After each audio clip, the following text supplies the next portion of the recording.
All right, we should move on before I get cranky again. All right, let's do some follow-up. Have another donut. Move right along. Let's have another donut. If you don't understand that, atp.fm/join. Moving right along, we had talked last episode, I think the context was you jump-starting the FJ via the Model S, and we were curious if that was possible, what would the mechanism for that be? And Jesper Weltz wrote in... And, I don't even know where the battery is. That's why YouTube exists. Yeah, exactly. So Jesper Weltz wrote in and pointed us to a video wherein you have to dismantle half the Tesla in order to get to the battery terminals, but it is possible. Big Tesla energy there. And then somebody else, whose name I don't have in front of me, I'm sorry, Jameson, sent us a second video. Each of these videos is like 2.5 minutes, so they're quick to watch. And this reminded me of like a year ago, James May of Top Gear and the Grand Tour. He has a Model S among his many other cars. And he apparently at the beginning of lockdown basically stopped driving it, as basically all of us did. We just stopped driving. And especially in the UK where they really took lockdown seriously, where they had actual lockdown, not what Americans think of as lockdown. Anyways, so the Model S sat for a long time, Marco, and it was not on any sort of charger of any kind. And if I recall correctly, I watched this video like a week ago. He went to get in the car, but because the door knobs, the door handles are inside the car until you walk up to it, he couldn't get in the car because the door handle knobby things wouldn't pop out. So then he assumed that the key fob battery was broken or dead or flat in Britishisms, and it was not. So, he put in a different battery, and that didn't do it. Come to find out that, there's two different battery systems in a Tesla, or at least in the Model S. There's the 12-volt battery and then the big battery. And it would appear, if I understand things right, and now I'm going to get everyone writing me. Trust me, I really don't care, everyone. But anyways, one way or another, the big battery doesn't exactly always totally charge the little battery. And so what he had to do in order to get into his car was he needed to pop the frunk. And in order to do that, you needed to crack open the wheel well trim in the front of the car on each side and squeeze your hand in there and pull a cable on each side. That would let you get the frunk open. Once you get the frunk open, you have to remove 4 different panels, a smattering of ducting, and then eventually at that point, you can actually get to the terminals so you can put a charger, like a trickle charger, which we talked about last week, like a trickle charger onto the battery to get enough juice so that you can actually open the driver's side door. Excellent work. Excellent job, Tesla. Just great work there. Yeah, I have heard from a number of Tesla owners problems with the 12-volt battery. And this is, over time, they have seemingly improved this with software updates, things like that. But like, that's also big Tesla energy. Yeah, right. But yeah, definitely like, so the problem is like, the way electric cars use or don't use 12-volt batteries is totally different from the way gas cars use them. The batteries aren't necessarily designed for the kind of use electric cars are using them for. Because this is not the battery that they're using to power the wheels. This is just the battery they use to like do all the accessory stuff in the car. And so many people have like the 12-volt battery just totally die within a few months of buying a brand new electric car because it's not, it's failing because the usage pattern is totally wrong for it or whatever. And this is actually a problem that other electric car manufacturers have. And this is something that Tesla has finally pretty much solved, I think. But then you start seeing problem reports of this from other car manufacturers who have launched more recent electric car models. Like that, they're all going through this stupid learning curve of learning. Like, wait a minute, these batteries are totally wrong for this purpose. And we don't really have a good solution for that, except that I think Tesla now does a little bit smarter management of its charge level in software. And these videos show, jump-starting a gasoline-powered car from your Tesla. It's not so bad to get to the battery in some of the cases. I think one of them shows a Model 3 where it's really just pop off a panel and there are the terminals. And I like the idea of the person getting into the Tesla and revving the engine, just make sure there's enough juice. Indeed. Oh, all right. I saw, what's the big Porsche thing that you guys were trying to get me to buy inside Taycan? I always pronounce it wrong. I think that might be wrong as well. Taycan, but Taycan? I finally saw one in real life. Really? I'm surprised it's taken that long. They're all over the place around here. So first of all, it was basically on the ground. It's a very low car, way lower than mine appears to be. And second of all, it looked certainly very large. Now, this wasn't right next to my car. This was like I was walking towards the ferry and I saw one coming into the parking lot. But it looked like I don't know how the dimensions compare, but it looked bigger than my car, and it looked very low. So again, I don't know, maybe this is just like my perspective at the time, but it looked like something that was probably not going to be a good thing for any of my near future needs. Your car is 2 inches longer, and it is identical in the other dimensions. Cool. All right. Then this is totally wrong. So leaving the money aside, which is substantial. Is this even a possibility to you, or not even close? Right now, I don't even know what my needs are going to be right now with beach vehicles and stuff like that. So right now, I am not looking to buy any new electric vehicles unless they happen to be like trucks or SUVs at this point. But hopefully, in a few years, when I no longer am here full time, that will hopefully change things.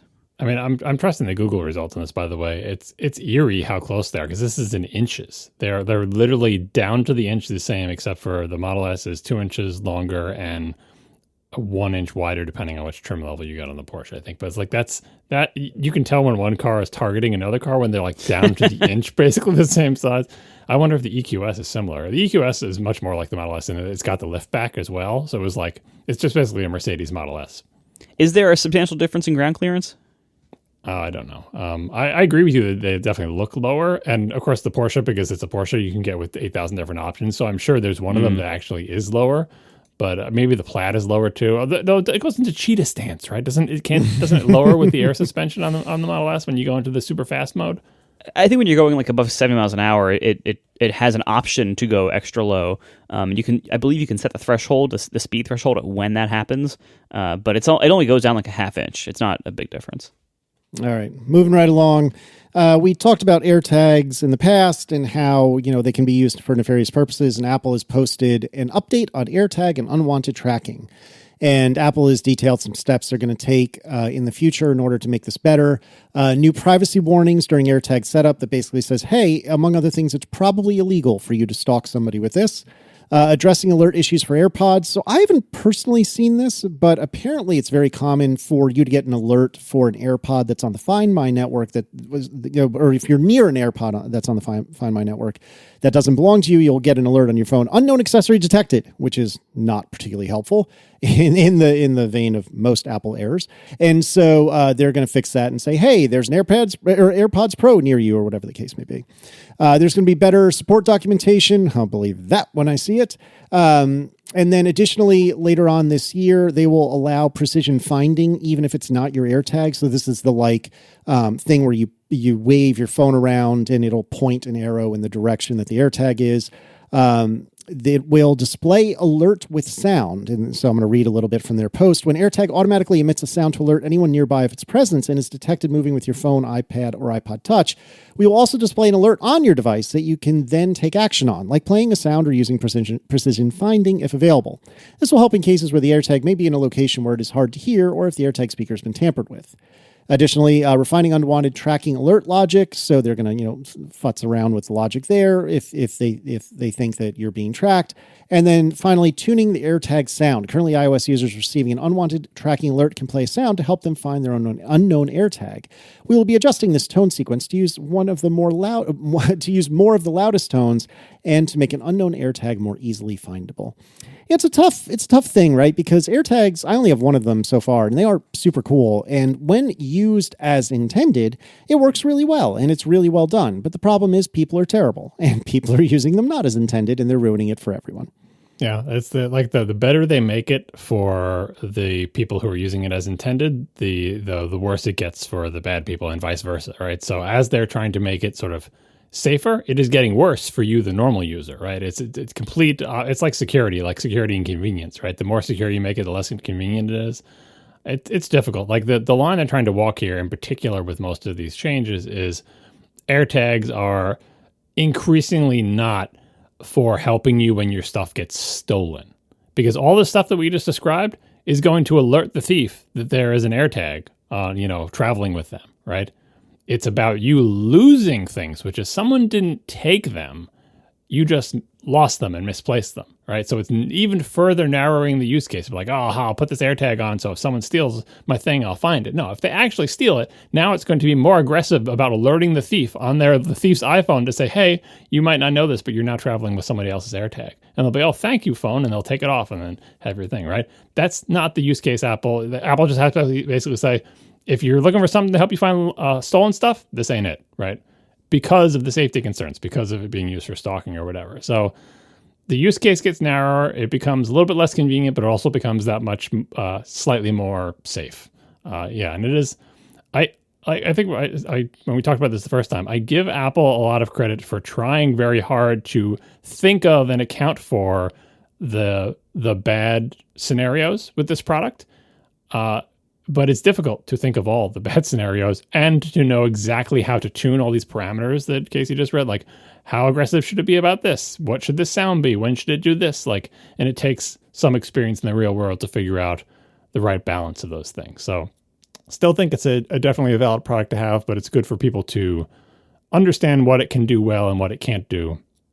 And I think Apple is moving in the right direction by saying, even if it makes this less useful for certain cases like stolen items, it's better for it to be safer for more people.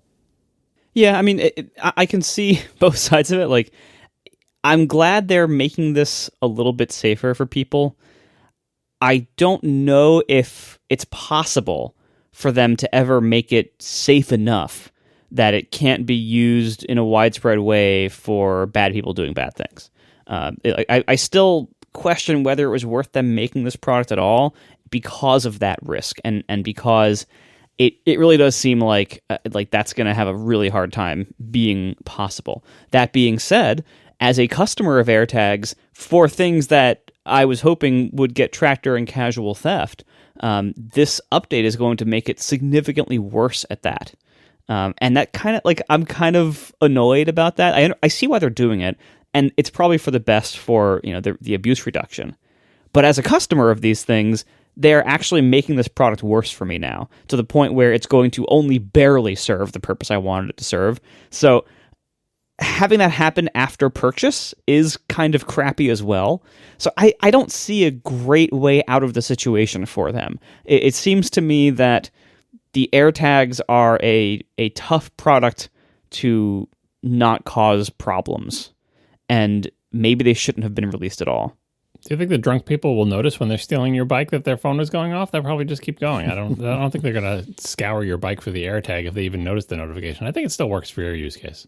Yeah, well, I've heard the notifications, like the audible ones, because the AirTag makes a little chiming sound when you move it away from its phone for a while, because I have one on my wagon that I pull to town to get packages, and the wagon lives like on my deck next to my house. So it is always maybe 20 or 30 feet away from my phone, like when we're just sitting in the house. That's apparently far enough that it doesn't think the phone is connected to it. So almost every time I go grab the wagon to walk to town, I hear a little sound coming from the speaker. And even though I am there with my phone in my pocket, like I approach the wagon with my phone in my pocket, I grab the wagon and I start moving it with the phone in my pocket, the phone is often even on with its Bluetooth active playing a podcast into my headphones, and I'm still hearing because it takes so long to recognize that, oh, the phone is here. Oh, never mind. We're okay. Like, so these are already products that like just barely work. And so I'm a little bit disappointed that they're going to be made worse for my purpose. But I think, John, you are right that considering that this is mostly, for my use, is mostly to solve casual drunk theft, it will still probably work okay enough for that. But it is kind of annoying. Again, it's annoying that, kind of like Tesla, they're making my product worse after purchase. Real-time follow-up according to the random results that Google chucks up when you try to do a search and you're too lazy to follow a link. Model S ground clearance, 4.6 inches. Porsche Taycan ground clearance, 5 inches. Again, with the caveats that both of these cars, I think, can change their ride height. Yes, and the Model S, I think, can go up to like 6 point something on the max height. Don't take either one on the beach.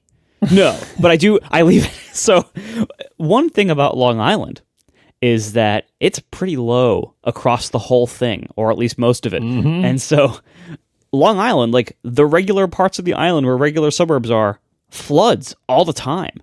Well, if you're near the water, like at no place that I ever lived growing up on Long Island flooded because I was in the middle of the island.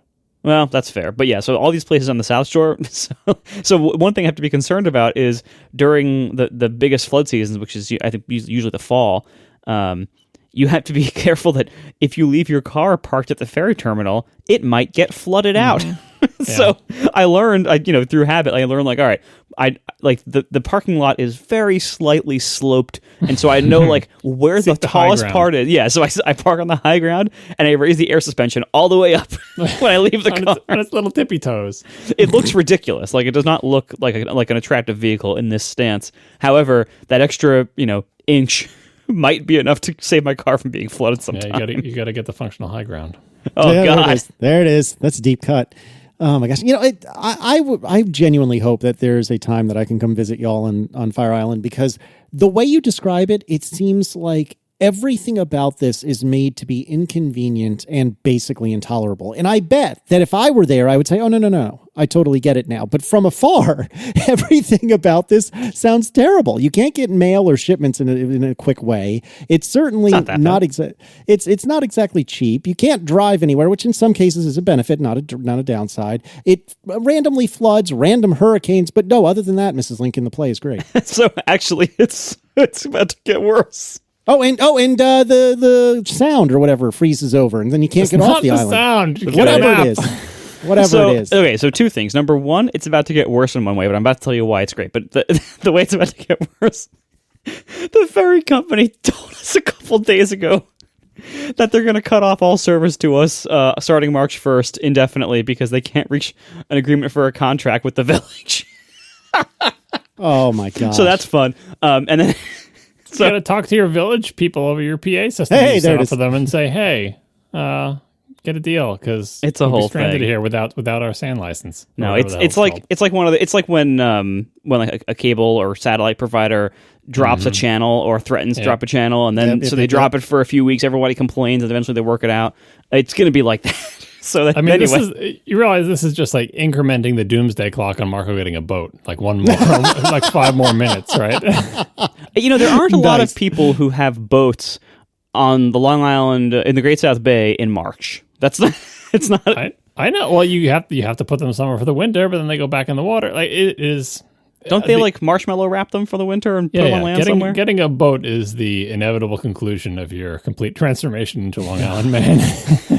I was just listening to Downeaster Alexa earlier today. And before you tell me the good part, I want you to be clear, like hand to God, I really do believe it is an amazing, wonderful place. I'm not trying to like actually yuck your yum. It's just so funny to me the way you describe it is that it sounds terrible from a distance. And I don't doubt that when you're there, all of that goes away. The ferry parking lot is not the cool place, to be clear. Right. That's also true. It's a parking lot for a ferry. It's not.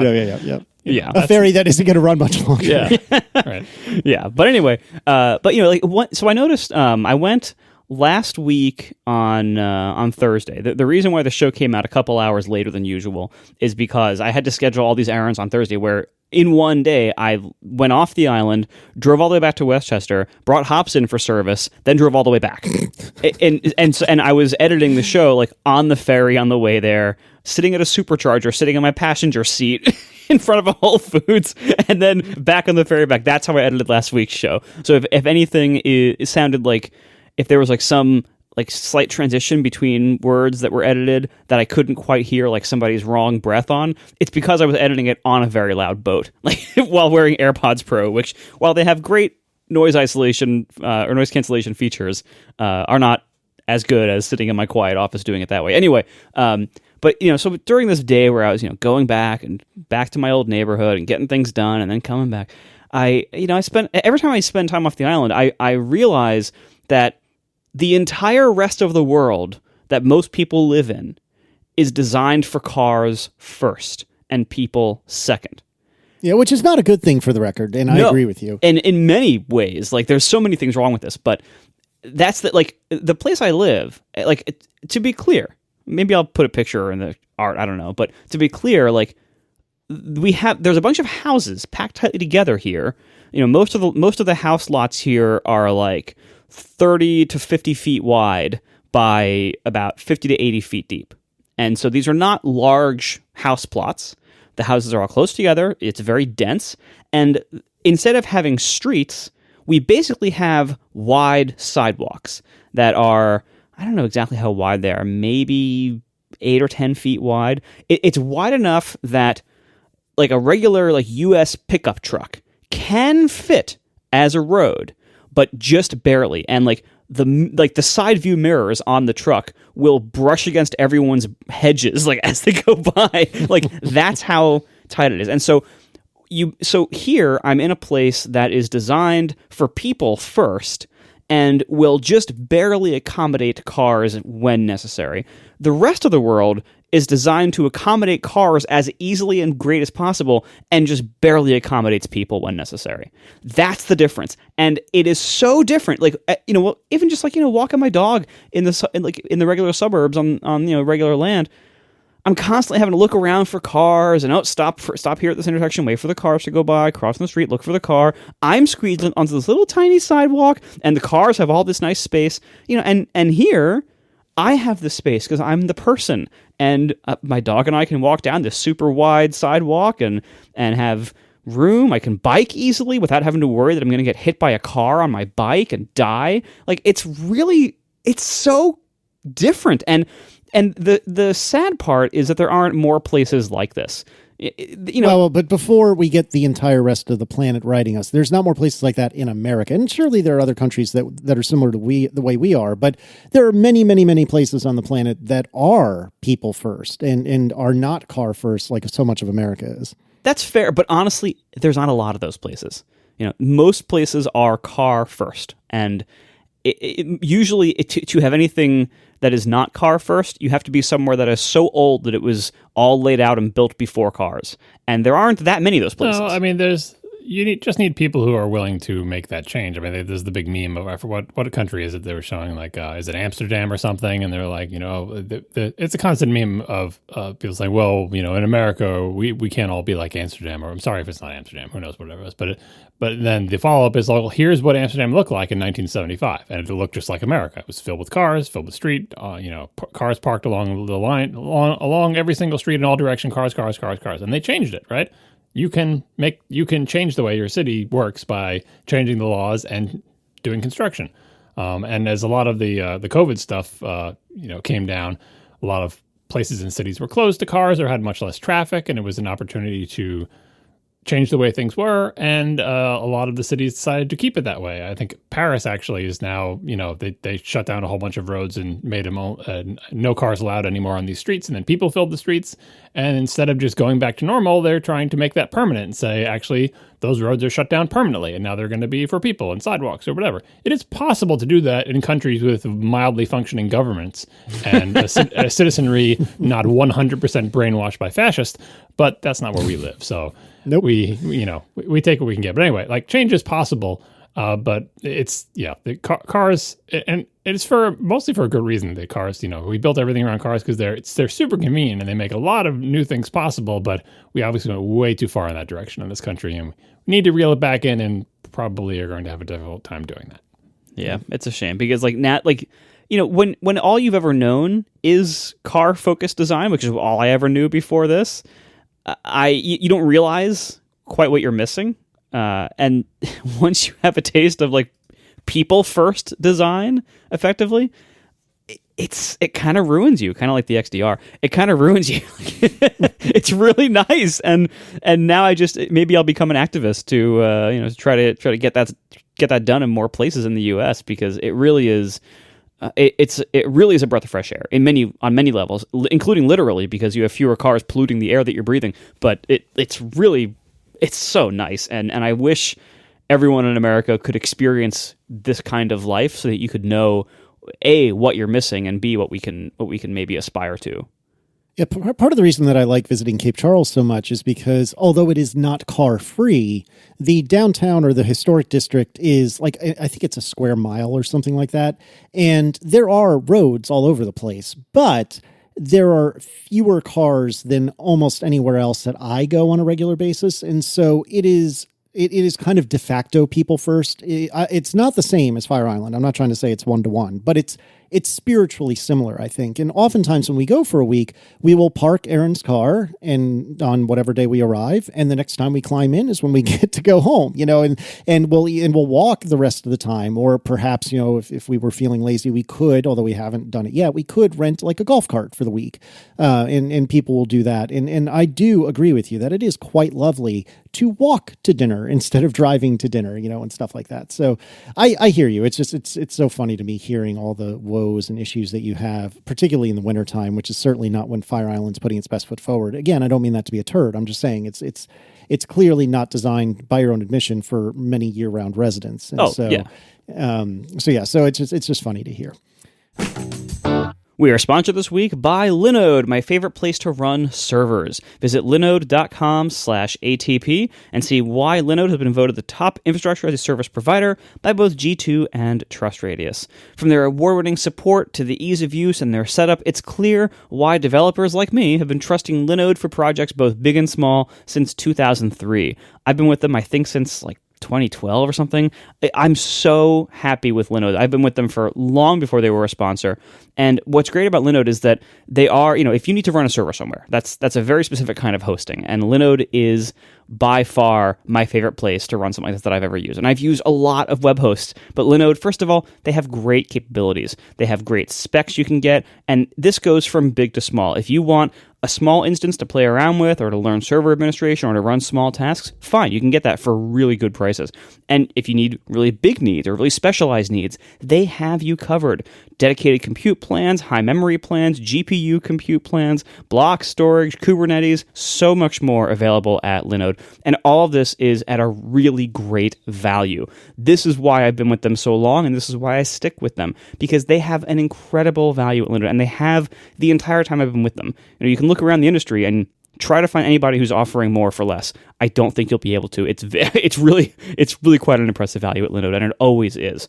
Linode makes cloud computing fast, simple, and affordable so you can focus on your projects, not your infrastructure. Visit linode.com/ATP, create a free account, and you get $100 in credit. Once again, linode.com/ATP, create a free account, and you get $100 in credit. Thank you so much to Linode for hosting all my stuff and for sponsoring our show. You know what was great to hear, though, or read, actually, was a blog post by our very own John Siracusa. Hey! Imagine that. It's that time of year, and I mean that in every sense of the phrase. It is that time of year, because we usually only get one a year. And we got a blog post from John. And you know what? There are times on this show that I'm a host, and there are times that I am simply just listening. And as far as I'm concerned, John, if you don't want to just talk the rest of the episode, I am happy to hear it.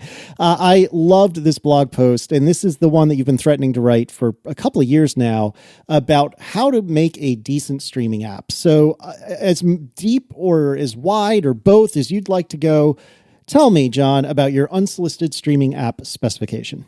To be clear, it's not one blog post a year. It's an average of one a year, and those are two different statements. One a year means that in every calendar year, there should be one post. An average of one a year means that over the course of 10 years, there should be 10 posts, right? It's around an average of one a year. I think I'm over 1 now. Anyway, I missed 20. I didn't do anything in 2021. Sorry, everyone. So maybe I'll do a second one to follow up on this eventually in 2022.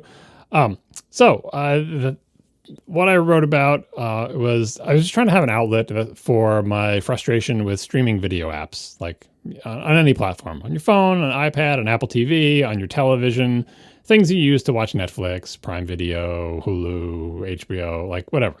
I think we know what streaming video apps are. I subscribe to a whole bunch of those services. I subscribe to them all the time. I can't even keep track of how many I subscribe to. I'm getting better about unsubscribing when I'm done watching shows on them. But sometimes they just have enough good content that I just keep my subscription going. Anyway, and that means I get to use a lot of these different apps. And it boggles my mind how annoying they are in basic ways. Like, obviously, everyone's going to have their own peeves about some, feature that one has that another one doesn't have, and I wish it did this cool thing or whatever. But I'm just talking about, like, the super duper basics. What I originally planned for this post, probably last year or the year before that, was just the playback screen, like this, the screen where you've got a play button, right? And you're watching the thing and you can press it and you can pause and then you can press it and you can play that, like the playback screen. That screen alone, it amazes me how many apps get that just entirely wrong by omitting some major feature. Most of them, I haven't found one that omitted play and pause. So good, thumbs up. You got the play and pause thing. But pretty much any other feature you can think of, there's some streaming video app that doesn't implement it. And I find that, so it's like, I was going to say here's a list of things you have to have in your sort of now playing video player or whatever screen. And then you could go through all the streaming video apps and see that none of them fulfill that, right? That eventually expanded into, what happened was I was going to write that and someone else wrote it. Someone else wrote, like, it was like a year or two ago. Someone else wrote essentially that exact article. I'm like, someone else already did it. It's fine. Even though what they wrote was not exactly the same. It was the same idea. Like, here's the controls that should be in every streaming video app or something like that. But time has passed and people forgot about that article. And I said, I should write about this too, but I shouldn't just limit it to the now playing screen. I should talk about the entire app experience. But how am I going to do that? Am I just going to go like, here are, things that annoy me about the apps that I use, or here's some stuff people could do to make their apps better. And I was still sort of concentrating on how frustrated I am that these things can't get the basics right. So instead, what I decided to do was write a sort of informal specification that you could hand off to a development team at a company that has a streaming app and say, here, we're a streaming service. Please make an app that people can use to use our service. Here are the requirements. Here's the specification of just the basics. It's not a complete spec. It's not like if you make this, you'll make an awesome app. It's like you have to do these things. After that, you can do all sorts of awesome stuff on top of it. Fun things that are branded, things that differentiate the app, things that make, as Apple would say, your app surprise and delight the user. That's not what I'm talking about. I'm saying before you even get into all the cool stuff, make sure at the very least your streaming video app does these things. And it's such a boring list. Like, it is just, if you read it, you're like, great, so people should be able to find video and play it? Okay, thanks. Why did you even need to write this? But then you look at any real app, pick whatever your favorite app is, and you realize how many of these things it doesn't have.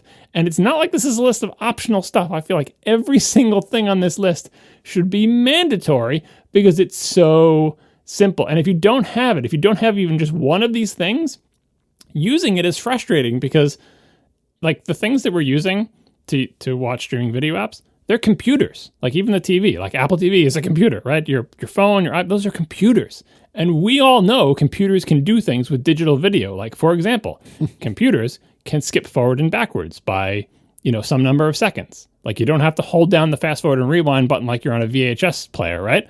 You can skip any number of seconds backwards and forwards. If you're using a streaming video app that does not have that feature, you get angry because you're like, you're a computer. I know you can do this. Why does this feature not exist? Right? And like other things, I didn't really delve too much into this, but like, because I tried to put these features in a way that doesn't dictate their implementation. It's just like, look, the app needs to let the user be able to do these things. How you let them do it is kind of up to you. Some of these can be implemented in different ways, right? So I didn't want to be too prescriptive. But one example of that is a lot of the features can be satisfied by using the timeline thing. Like, most video players have like a timeline that goes along the bottom. There's a little scrubber, like the little playhead that you can grab and move around, to move among the video. A lot of these features, if you implement a timeline, a video timeline with a little scrubber, it satisfies a lot of these. So that's one way to do it. I didn't want to say you have to have a timeline, you have to have a scrubber or whatever. But in practice, that satisfies a lot of these things. But a lot of video apps put that timeline with a scrubber in it, and they're like, well, we're done. This solves all of our problems. Skip forward and back is a good example. We don't need a skip forward and back button because we've got the little timeline. If you want to go back 30 seconds, just grab the little scrubber thingy and move it backwards 30 seconds. No problem. And to that I say, if I'm watching a 2-hour movie, do you know what kind of like magical dexterity you would need to move the playhead backwards 10, 5, 10, 20, 30 seconds precisely? Speaking of this, getting off streaming apps for a second, I was taking photos of it was like a document that I wanted to have a picture of or whatever. I do that frequently, just have, put it in my phone, especially now with text recognition and iOS, which is neat.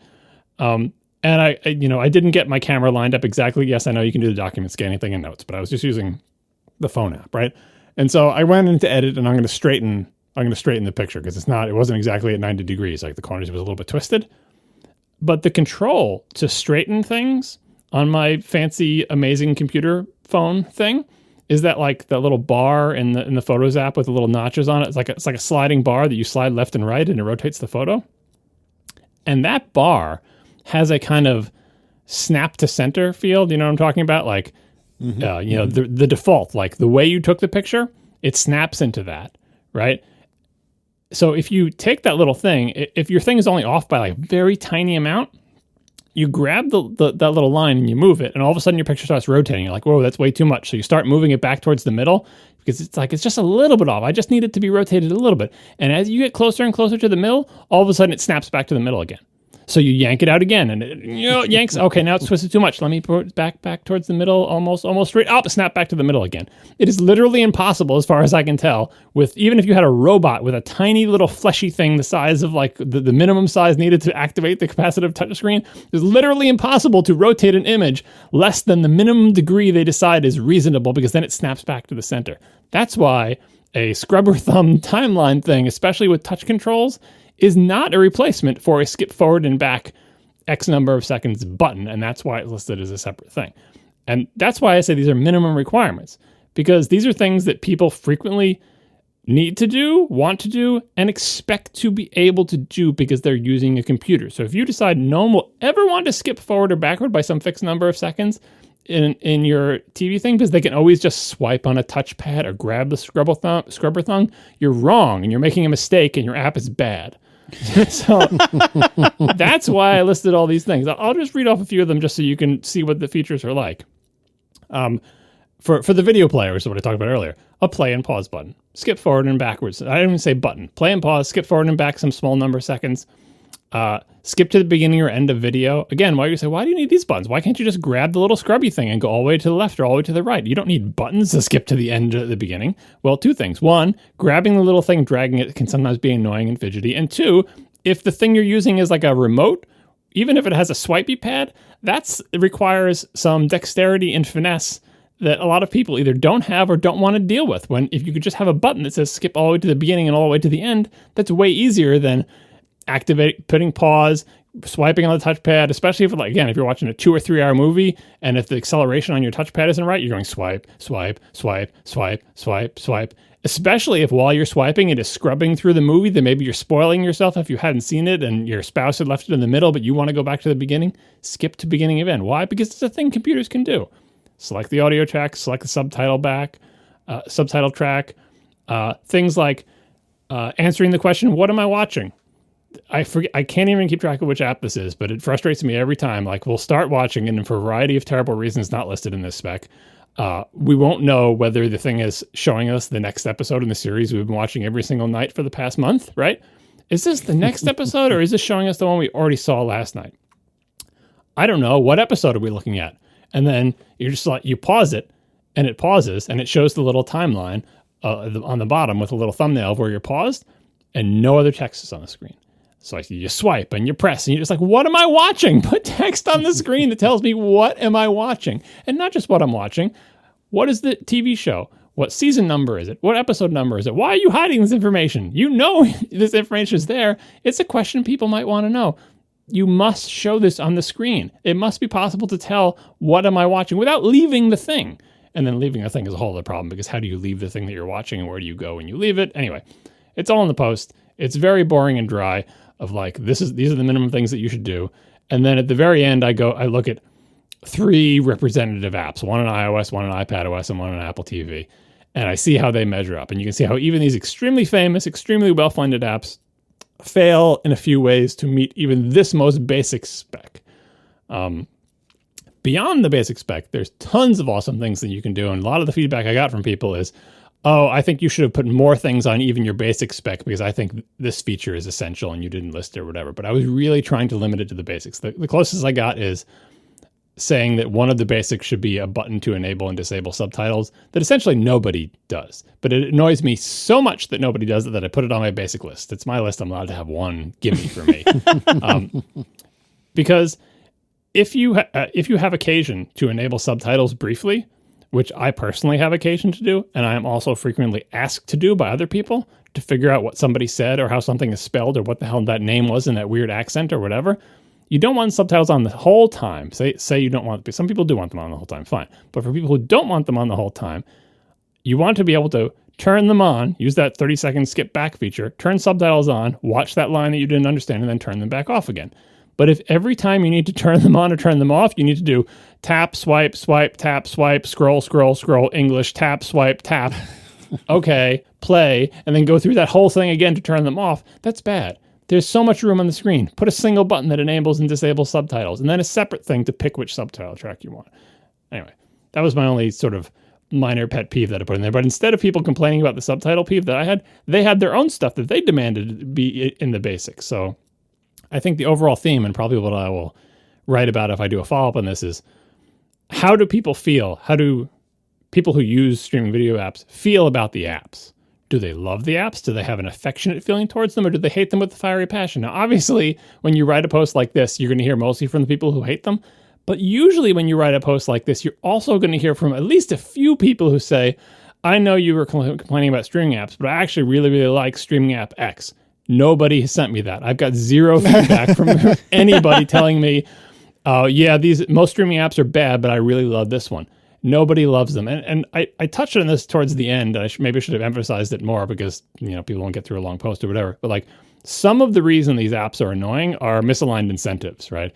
In particular, the thing I emphasized very early on is when you launch a streaming video app, the most important thing that it should do is quickly allow you to continue watching whatever you were watching before. Because that's the sort of job to be done. Every night we're going to sit down and we're going to watch an episode of my favorite show, right? They drop the whole season and we'll just watch an episode per night, right? For the past 5 days, all I've done is at night, I sit down, turn on the thing, I watch the next episode. And then you sit down the next night, you turn on the thing, you launch the app, and it's like, what do you want to do? You're like, what do you think I want to do, app? I want to watch the next episode of that show that I've been watching every single night for a week. And it's like, I don't know what you're talking about. What do you want to do?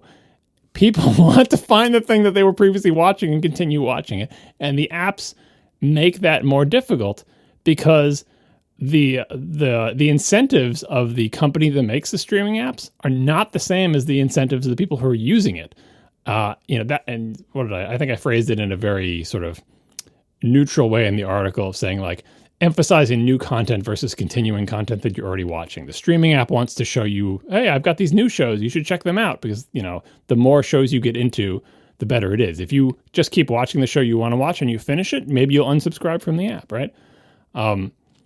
So just to confirm what should be obvious to everyone, which is why I didn't delve too much into it, I had some anonymous feedback. This person said, there was an experiment at Hulu last year to move the continue watching section below the fold down 2 rows from where it is. Below the fold meaning like it's off the screen. You launch the app and you can't even see the continue watching section. You have to scroll down to find it. This was done with a very small group of users. It was so successful that the increased engagement was projected to generate more than $20 million a year. The experiment was immediately ended and the new position was deployed to all users. While I understand and largely agree with your frustration that your in progress isn't the top feature, you could argue this even provides more value to the user as they discover content they wouldn't have otherwise. Hence the increased engagement, right? So this last bit about, well, isn't it great that you learn about new stuff? Isn't that better than you just finding the show that you wanted to watch and watching it and then getting done? This will let you see stuff that you never would have discovered because we're constantly throwing it in your face. That's not what I hear from people who are sending feedback. And also what they're doing in testing here and saying, hey, we moved continue watching down so it's below the fold and we got more quote unquote engagement. Well, some percentage of that engagement is people flailing wildly trying to find the thing that they were previously watching. Some percentage of that engagement is people giving up finding it. Some percentage of it is just, well, I can't see the thing that I want, so I'll try this other thing. What is not measured by this thing, if you're just measuring engagement, what is not measured is the frustration being induced in people that have to hunt for the thing they were previously watching. There is no sort of measure of that frustration, really, except maybe abandonment before watching or whatever, but maybe even that would show increased engagement, because if you just go launch the app and click the show you're watching, that's a limited amount of quote-unquote engagement versus hunting for it. If you hunt for it briefly and bail on the app, that may count as more engagement in your measurement than finding it successfully and watching it. So as with any with metrics, be careful what you measure, because if you're measuring the wrong thing or you're ignoring something that you should be measuring, you're going to end up with an app that frustrates users that nobody loves, right? So again, while I understand there is lots of motivation to show you the new show they paid $100 million for at the top of the screen, filling the entire screen, rather than showing you the next episode of the show you're watching, it's a bad choice long term. People will have affection for an interface that lets them do the thing they want to do. The example that I didn't dive too much into because it's like old man news or whatever is the TiVo interface. Tons of people used TiVo and loved it. And if you ask them, they loved the interface. It let them do what they wanted to do. They didn't feel lost. It was responsive. The playback experience was good. It had all the controls they wanted on it. And it made a user base that was so loyal that essentially kept the company alive way longer than it should have been. It's still alive technically now, but it's a bit of a corpse.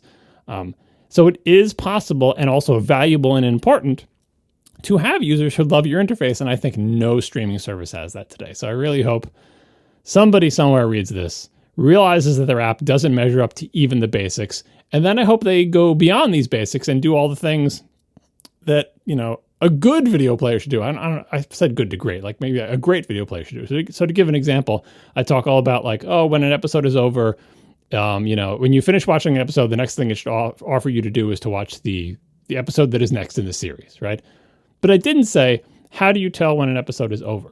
I think we all know and understand that a really good app will have good heuristics for determining whether you've completed an episode, because most people don't sit through all the credits, right? You get to a certain point and you're like, well, we're done with the episode. But if you looked at the progress bar, you're not really done because there's 17 minutes of international credits on this Marvel show, right? And so then if you launch the app the next day and it says, do you want to continue watching? And you say yes, and it just keeps showing you the credits. You're like, no, I finished that episode. Show me the next one. We expect an app to go above and beyond the basic spec of when the episode is over, show the next one. We expect it to know, and by over, I mean what a person would think of as over. Like, this is what boggles my mind. Like, we talk about on the show when we talk about, app development or what Mark was doing with Overcast or whatever. Any decent software developer, this is all they spend their time thinking about. These details. How do I tell when a show is over? What is the right balance of how far into the credits did they get? Does it look like it's over? Is there a post-credit sequence? And if I send them to the next episode, are they going to miss the post-credit sequence? Oh, now it seems like I need to have metadata to understand on a per-episode basis if there's a post-credit sequence. This is the thought that goes into making an application. This is not the basics. I don't mention this anywhere in this article. I'm just saying, like, basics, let people launch the app, find the thing they want to watch it, right? But to actually make a really great app, you have to go beyond the basics. And these apps don't even get the basics right. So that's why I tried to limit myself to the basics to say, look, you're not even in the ballpark yet. Make sure your app has the basic functionality. And then please spend a lot of time on every single one of these individual things, finding out how you can do a better job of that. Most actual apps are a mix. Like, some apps do a really good job of one thing, like the Amazon Prime app has that X-ray thing, where at any time you're watching something on the Amazon Prime video player and someone says, what is that person from? You just hit pause. It shows the faces and names of all the actors who are in the current scene you're watching, and you can drill down into them and see the other stuff that they were in. Why has nobody copied that? I mean, the snarky answer is because Amazon owns IMDb and because potentially there's patents about it. But I'm just saying, like, that's an example of surprise and delight. That is way above and beyond the basics.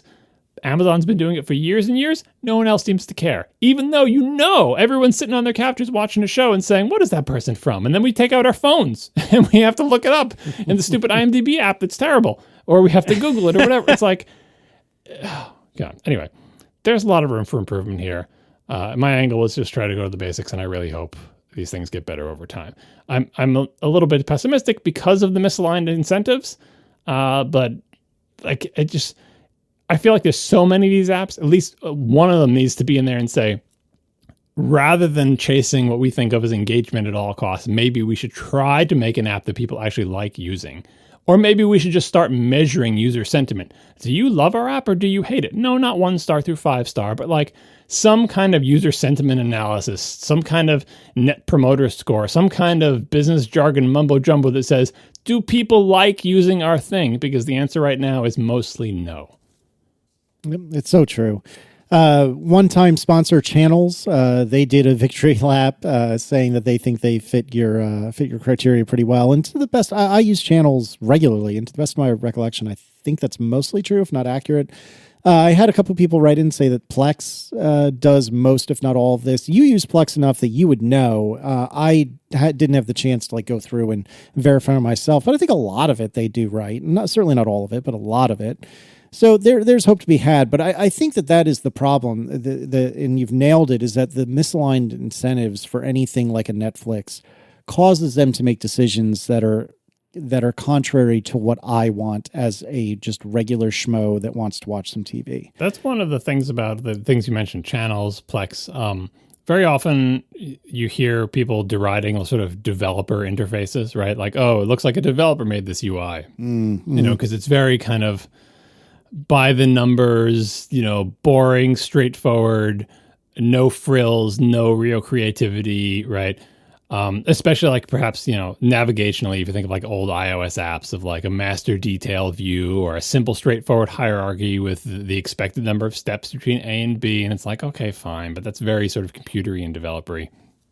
And things like Plex or XBMC before it, or what was that other one starts with the K? These sort of mostly nerd-derived media player thingies, which did not start life as streaming video. So I know Plex has some streaming thing or whatever. That's not what Plex did not start its life as a streaming video service. I think it started before that thing even existed.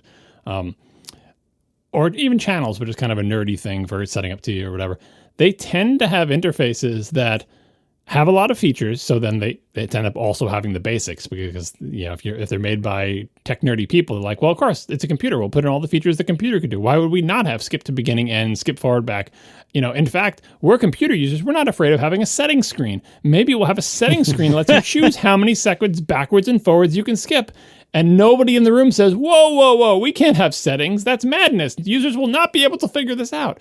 Whereas they put that one little feature in there, and then anyone who uses them is like, oh, thank God, I can pick the number of seconds forward and backwards. In fact, maybe I'll only go backwards, 7 seconds and forward 30 seconds. I can pick different amounts. It's amazing, and that makes them happier. Anyway, the reason those apps tend to do better is because they have those sort of straightforward interfaces. No one in those meetings is saying, we should have an algorithmic timeline that figures out what we think they want to watch and shows them that. And it's like, no, let's just make a hierarchy.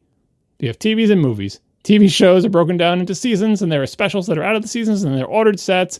Movies can be in series, and we can have trilogies, and it's just they just do the straightforward hierarchy, and the navigation is down, down, down, up, up, up, and it's not the smoothest thing in the world, but it's the obvious way that this could work, and that's one of the things I say is here you have to support the obvious intrinsic hierarchy of the material, right? Above and beyond that, if you want to do this cool, here's what we recommend for you, or based on what your friends are watching, or we built in a social network, or yeah, sure, by all means do that. But you also have to support the idea that there are TV shows that have seasons and seasons have episodes, and episodes are made by people and have titles and have durations. There is an intrinsic hierarchy to this stuff. And you can spend hours and hours making it better, saying, okay, but what about series that have special episodes inserted? What about the Doctor Who Christmas special? And where does that fit in? And how do we, yes, you can go, like we talked about with music, you can spend a lot of time making the data model just perfect. But let's just start with the basics. And I think the smaller the app and the more it predates streaming video services, the more likely it is to pass this basics test, because no one was there to tell them that it's wrong to make a simple usable app with a few settings. Whereas the streaming video apps all look like they were made with we have a blank canvas and we've never heard of hierarchy. Throw a bunch of squares on it. Good, we're done. Is that it for that topic? Unless Marco's going to announce a streaming video app. I don't know. Oh, God. No. Well, the problem is that there is no way, right now we have this wonderful situation in the podcast app market where anybody can make a podcast app. And the world of podcast content that's out there, with a growing number of exceptions, unfortunately, but the world of podcast content is mostly available to anybody who wants to make an app. So we aren't stuck with only a small number of big companies as the content owners being the ones who can make the apps that play that content. That is the case where we're stuck in that kind of situation for most other forms of media today. Most other forms of media, especially video. The reality is that, Apple tried with the Apple TV, to have standardized players and everything like that. Actually, the old Apple TVs before tvOS actually achieved this in a much better way, in part because it was, simpler and capable of less, and also in part because I believe Apple was actually writing all that software themselves and just kind of making deals with content providers to access some of their stuff on the back end or whatever. But now we're in this world where, like, only the programmers at Netflix are going to be able to make the apps that can play the Netflix content. Only the programmers at Disney are going to make the Disney Plus content playable, and so on. And so we have this unfortunate situation where, first of all, we have a million different apps to play this now, and not in a good way. Like, what I mean by that is, like, if you as a consumer want to watch 6 different TV shows, you probably have to use 4 different apps to watch them. And all those apps are going to behave differently, and they're all going to be written by different people with different priorities and different skill levels, and so they're going to have all these different experiences. They're going to drive John nuts, in part because they're bad, and also in part just because they're different from each other. But you also have this problem of, now that things are so siloed and locked down by these giant corporations that don't want to work together with anybody else, no one else can make another app to play it. I can't make a streaming video app if I wanted to, because it wouldn't be able to play any video. Music is almost that bad. Like, back when we all were playing MP3s that we pirated off of Napster and stuff, that we ripped legally from our own CD collections, that you could have other MP3 players. Anybody could make a music player and have a chance of it getting traction. Yes, I know when iTunes came out, it kind of crushed the market, but for the most part, there was a time span there with music where anybody could make a music app. And as somebody who uses the music app on my devices every day, I would love to make a new music app that, how do I put this gently? I would love to make a music app where it appears that the person who makes the app uses the app.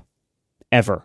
Well done. Because, oh my gosh, in my continued attempt to force myself to like Apple Music, the music app is so bad, and it's so bad everywhere. It's not like there are third-party music apps, though. I mean, like Marco said, the existence of Apple's app kind of makes that market tough, and so there's not a lot of entrants. But to Apple's credit, it is possible to make a third-party music app for iOS and the Mac, and they do exist. Well, yes, and it is possible. However, the market for them is very small, because in a large part because what customers are accessing in their music apps is so frequently now a streaming service and not their own collection. Now, there are some exceptions to this. Like, you can make an app for iOS and Mac that accesses Apple Music.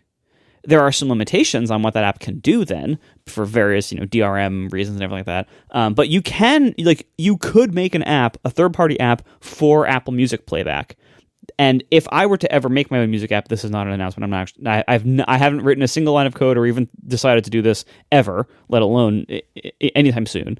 But if I were to make a music app, that is probably what I would make. I would probably make something that could either integrate with the API to play Apple Music for that demand, or I would say, F it, I'm not going to integrate with any streaming service. If you can somehow find a folder of MP3s that you either brought from the 90s with you until now, or somehow, I don't even know if people, do people even pirate music anymore? Like, there's no point.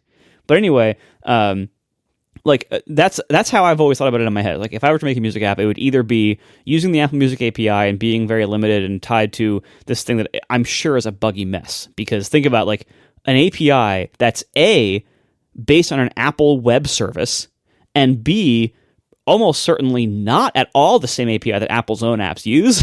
So the chances of that being good and long-term stable are very low. It probably is the same one that Apple's apps use, because the Apple's apps are also laggy and weird, and so they are probably dogfooding it. That would probably limit the quality of your third-party app, is that in the end, you have to make a bunch of HTTP calls to get the music that you have to play, and if those stall out and are slow, then your app suddenly is slow when you hit the play button. That's fair. But anyway, so my plan would either be that, or again, like, just plays files. Like, maybe it will sync to an S3 bucket so you can have them on multiple devices, but like, literally just plays DRM-free files that you happen to have. How you get those, that's up to you. Because honestly, That's what I use most of the time. Most of the time, I am playing my Fish concerts that I download legally from them. And those are all just DRM-free MP3 files. And that's the vast majority of my collection is not stuff I've added from Apple Music. It's mostly like stuff I either bought legally or ripped legally that I had before streaming services became a thing, or it's Fish concerts that are legal and totally outside of that system. But the problem is, getting back to the point, the problem is, the reason I'm probably never going to make this app is because there is basically nobody else who would want to use it. Like, I know, all dozens of you are saying, oh, I would. But the problem is, this is an app for almost nobody. Relatively speaking, like percentage-wise of today's music listening population. Almost everyone now, first of all, listens to music I don't even understand anymore. So why should I even make this app? This is not obviously my expertise area. But also, most people are listening on a streaming service. And so to launch a music app today, when you don't own a major streaming service, is market suicide, probably. Well, that's the problem you have with video. Well, there is a market for that, though. Like the companies two of the companies we listed. So Plex, obviously, I mean, I think they have their own streaming thing or whatever. But the Plex's deal is, if you can somehow get the video to me, Plex, I will organize it for you and let you play it and let you, mark it up and get the artwork and do all the things, right? And then Channels, which former sponsor, my understanding of the way their things work is they will also say, look, if you pay for cable, sign in with your credentials, because a lot of the cable providers have a way that they show video on the web, and we will extract that. And so it's like, TV you get everywhere. You get to use our player, the Channels player, even though they don't own the streaming service. They don't own, Xfinity or Fios or, over-the-air antenna or like the HD home run things. Like, it is plausible and possible, and these companies do it, to say, I'm going to try to make a player interface to this video that, like Marco said, is locked up in these third-party services. But man, do they not make it easy. Like, the companies that actually own the video do not want those other companies putting their player or system on top of them. Plex is like, okay, well, we have other ways to get that video, so screw you, streaming service, right? But things like Channels are trying to play along as best they can with things like cable cards and over-the-air video and your cable subscription and the web interface. But the companies that own that stuff don't want that to happen and will stop it any way they legally can. So it is an extremely tough market. Yeah, and this is why it's really hard to have usability or experience innovation in an area where you are beholden to content provided by a small number of large companies. Because the reality is that it's very difficult or impossible to build an app as somebody who is not one of these big companies to access other people's content today, unless that content is an existing, already wide open medium, and the number of those is dramatically shrinking and isn't large to begin with. I have to say, I'm kind of heartened to see that there was so much feedback from people having dissatisfaction with the sort of the first launch experience, because I had feared when I was writing this that an entire generation of people had been conditioned to the idea that when you launch a streaming service app, of course it's not going to give you an obvious way to continue watching the show you're watching. Like, that you will always be presented with essentially a splash screen promoting a bunch of things that it thinks you might like, and that you will always have to dig or scroll or search or do a voice command or whatever to find the show that you've been watching, right? But no, even though essentially every big streaming service does that, again, for user engagement reasons, because it's important for them. If you're one of these companies, what's more important, that the user finish watching the TV series that they really wanted to watch when they signed up, or that they start watching a new thing? If they finish watching the series, maybe they say, oh, that's done. Now I can unsubscribe from Paramount Plus. I've finished the Star Trek, right? They don't want that. They want you to start a new thing. So it is so in their interest to hide that, right? But just, despite the fact that every single streaming service makes it degrees of difficult for you to continue watching what you're watching, that is still what everybody wants to do. And that is absolutely the number one complaint I heard echoed, is like, nobody can find, where was the thing I was just watching? Nobody can find it. Even though the answer is often, it's right there, or it's down 2 rows, or you don't see it, it's over. Some hide it really well, some hide it just a little bit, but the bottom line is people go in there trying to accomplish a task, which is, let me watch the next episode of Ted Lasso, and the apps fight them. They launch the app and it's like, I don't know what you're talking about with the Ted Lasso, but what about this show? Or it shows the big banner for Ted Lasso and you click it and it starts playing episode 1 of Ted Lasso. And it's like, God, you have one job. But I guess that counts as engagement. Anyway, so I'm glad that people have not been conditioned to accept that this is how it has to be. With streaming music, I think people have, unfortunately, been conditioned to accept it because honestly, I think streaming music apps are better in the grand scheme of things than streaming video apps. But streaming video, despite... Are they? Despite apparently all going to the same conference where they all agree to suck in exactly the same ways, users still don't like it. They just want to watch their show. Well, and the problem too, as you touched on earlier, is that when it's only big companies making these apps or even able to make these apps, it's so much easier for them to justify the decisions they make based on quote data. And it's not that they're not being evil or stupid or anything. That's just how large companies work. They're being a little bit stupid though, because like I said, data, it depends on what you decide to measure. You have to be careful with what you're measuring. That's fair. But for the most part, if they have some data that shows hey, this kind of less user-friendly or less graceful design actually resulted in higher performance on whatever metrics we're tracking, it's really hard if you're in a company to argue, hey, but why don't we do the nicer thing instead? That doesn't, when you're in a company, that kind of logic does not get rewarded and does not succeed because everyone's well, I make more money this way. That's it. And when you're an individual or a small group that is less focused on extracting every penny of profit and more driven by hey, let's make the best thing we can make, you make different decisions. You think differently. You have different priorities, and you can because you're smaller. But it's very different when you are a very small cog in a very big machine where you are rewarded only for making money, and that's it. I think it's a little bit subtler than that. A lot of the cases where when you're small, you think the way to make money is to make an app that people like using. That's the connection that you naively make, okay, well, if I'm going to make a word processor and I want my word processor to be really great, I want people to love my word processor. I want to make the best word processor I can make because if I make the best word processor I can make, I'll make money, right? When you're big, that connection, quality of product equals making money, that's not how you make money in the big leagues, right? It is different than that. It's okay, but how do we actually make money? Show me the path from make a really good streaming interface to making money. And they'll say, well, actually, the streaming app is not that big a deal. We just need a giant play button, right? What we really need is content. And how do you get content? And what we really need is distribution. How do we get it installed on everybody's TVs? And there's so much more to making money.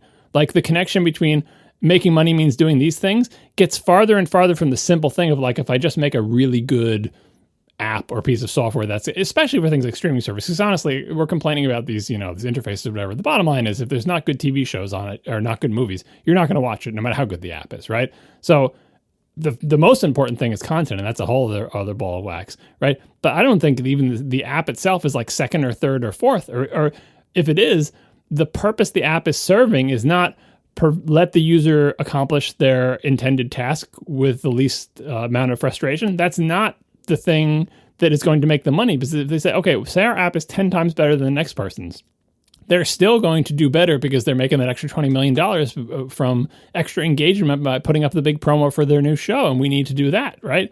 And so I think everyone in it wants to succeed or make money or whatever you want to say, but it's the sophistication of the connection between what I do and how that translates into money. And this small developer, it can usually hold on to the, right or wrong, can hold on to the connection between the quality of their app and how much money they make much longer than a large corporation can. Yeah. I think it was that Dilbert strip where it was some character having an existential crisis and saying, oh no, I just lost the connection between my performance and how much I'm paid. It's like having a thought in your head is if you lose that, if you just I know I've lost it. I can't see it anymore. Because especially when you're first starting at a job, you think if I do well in my job, I will succeed. And there are various times in one's long career where you will lose that connection and say, how well I do my job seems to have no connection to how much I'm paid or how I'm promoted, right? And you just lose it. And you're like, what even is anything? I don't. And then maybe you get it back. Anyway, it definitely seems like the connection between the quality of the streaming app and how streaming companies make money essentially doesn't exist.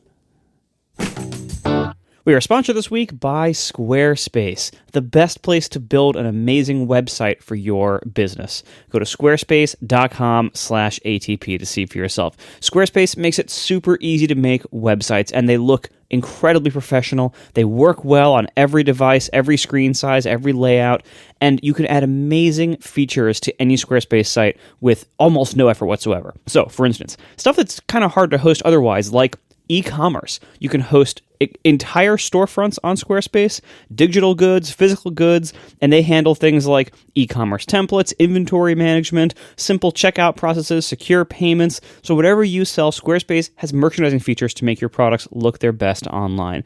They also have things like private member areas. You can have gated members-only content on Squarespace. Member management is included. You can send email communications, leverage audience insights, all on one easy-to-use platform. And you can give wonderful analytics with all this too, so you can quickly understand your audience. This includes things like page views, traffic sources, time spent on your site, most read content, audience geography, and so much more. So you can get feedback on what's working and what needs improvement. So see for yourself at squarespace.com/ATP. I recommend anybody, when you have to make a website, go here first, squarespace.com/ATP. Start your free trial. There's no credit card required. Start a free trial right there, and you can build the whole site on Squarespace in like an hour, and you're going to see how incredible it is to use Squarespace. When you're ready to sign up and to launch your site, use offer code ATP to save 10% off your first purchase of a website or domain at Squarespace. Once again, squarespace.com/ATP for that free trial, and offer code ATP when you sign up to get 10% off your first purchase of a website or domain. Thank you so much to Squarespace for sponsoring our show. All right, so there was some slightly breaking news that happened, I believe, this morning as we record. Akamai, which is if not the CDN, Content Delivery Network, has announced that they are going to acquire a very frequent former and probably future sponsor, Linode. They are literally sponsoring this episode. I was going to say, I was about to look, are they sponsoring tonight? So we are obviously all big fans of Linode here, and we certainly have a financial interest in what happens with Linode in the sense that, they sponsor us. But that being said, I think, and I would hope that you all know us well enough to know that we'll call it like we see it. And so Akamai has announced that they're going to acquire Linode. Reading from their announcement, just a couple of quick things. It says, together with Linode, Akamai will become the world's most distributed compute platform from cloud to edge. And then the Akamai CEO, Tom Layton, said, we are excited to begin a new chapter in our evolution by creating a unique cloud platform to build, run, and secure applications from the cloud to the edge. This is a big win for developers who will now be able to build applications on a platform that delivers unprecedented scale, reach, performance, reliability, and security. I hope nothing happens. So here's the thing. So my concern here is less, selfishly, it's less about them sponsoring our show in the future and more because, I think we perform pretty well for them. And I think if they continue doing podcast sponsorships at all, I think they'll probably stick with us. But I think my concern for them is more as a customer that I have everything hosted there. And I have been through web host acquisitions as a customer before. I've also been through Linode's own migrations before, where they're like, they're trying to retire some old hardware and move everybody onto newer hardware. I've been through those before. Linode has always handled those very well. I'm not concerned that Linode will, as they're almost certainly going to start moving stuff into Akamai's infrastructure on some level. I'm not worried they're going to do a bad job of that. They've done a great job of that in the past, and so that's been fine. I'm also, again, having been with other hosts when they've gotten acquired, normally what happens is for a while everything is the same, and then eventually the new owner of it makes everybody move over to their plans, whatever their infrastructure is, their plans, and they shut down all the old stuff eventually. So that might happen here, but in this case, Linode was not acquired by another web hosting company. They were acquired by a large CDN that has other solutions, but like they don't really like Akamai does not sell what Linode is. And if you look at the statements from the Akamai people and everything, it seems like their main interest in Linode is to have a like server platform and server solutions that they can sell their other customers through their massive sales channel. This was covered very well in the Stratechery article for subscribers this week or today about this. I strongly recommend anybody out there check it out. Sign up if you want. It's great. It's a great thing. It's worth it. Anyway, so we'll link to that in the show notes. But the Akamai position on this publicly seems to be like they want a server platform or solution that they can sell to their other customers through their big sales channel.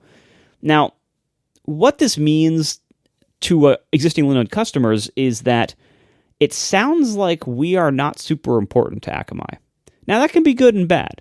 In one way, it can be good in the sense that we probably don't matter enough for them to mess with us. It can be bad in the sense that as they choose what directions to go in the future, they might not consider our needs, or they might not prioritize us over their other larger goals. But I imagine, they paid Linode a decent amount of money to buy this decently sized company for a reason. Like it wasn't just to sell stuff and get a commission or whatever. Like they could have done that through some kind of affiliate marketing deal. They didn't have to buy the company to do that. So I think this will probably be okay for a while. If it ends up that what I use and need about Linode is somehow ruined or no longer available, then I'll be really sad and I'll be forced to move, and that'll suck because when you look around, like I looked around today to see like, well, what does the competitive landscape look like? And there's not that many companies like this left.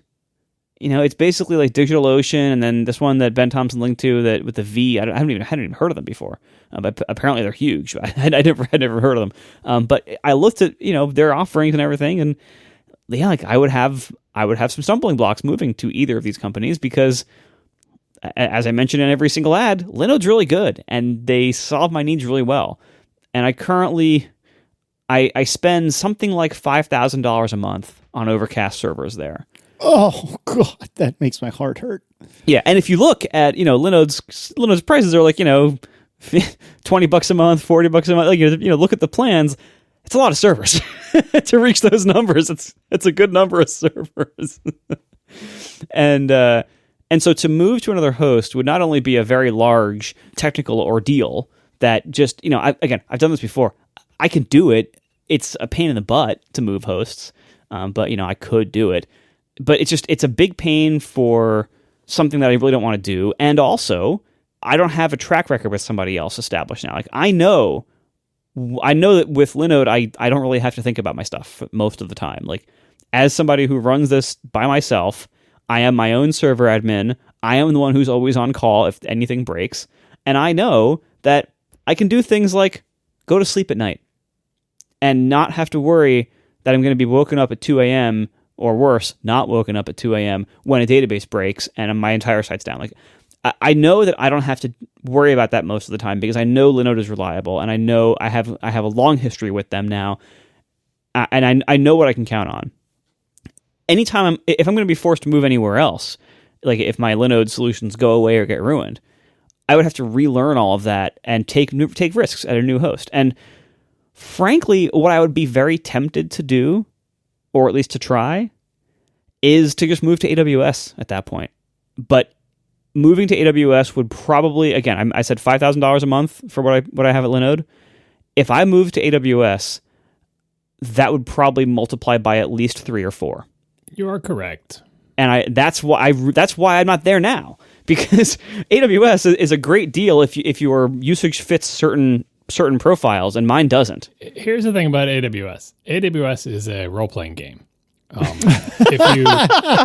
If you go into, it's like Progress Quest, kind of like one of those things. If you go into AWS and naively re-implemented your Linode stuff there, you would pay so much money. Yes. But it's a game, and it's a game that can be played. And the game is essentially, how do I get this functionality while spending the least amount of money? And it's a hard game. The only good thing about this game is that essentially everybody who works for AWS, in my experience, wants to help you win the game, which is weird. Like they're telling you, like, here's how you can get that functionality by paying less money to us. But I swear that's what they do. But it's a hard game. You need their help. And so, yeah, if you went in there and you're like, how is this possible? Why does this cost so much money? And it's like, you don't know the secret ways of you use this service with that and do this and get these discounts and this thing and that. And then it's like, when you win the game, when you solve it, you're like, wow, I'm paying 1/8 what I was and I get better performance and it's more reliable. But it took me a year to figure out how to win this game. So anyway, get ready for that if you ever decide to go over there. But and I hope I don't, because like the reason I haven't gone to AWS yet. Yeah, I mean, and to be fair, I use S3, but I've never used EC2 or their various compute services. I've only ever used S3 from their services. There's so much beyond EC2 you don't even know. I know. One of the secrets to winning the game is don't use EC2. Yeah, that's true. But so one of the reasons I haven't gone over there yet is that, or ever really, is that I know that cost would be a big difference. But another one is that I always loved the idea with being with somebody like Linode.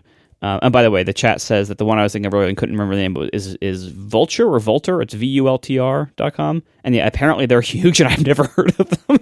But yeah, as far as I can tell, the big names in this space are Linode, Vulture, and DigitalOcean. And I don't know of any others that are substantial and are good deals.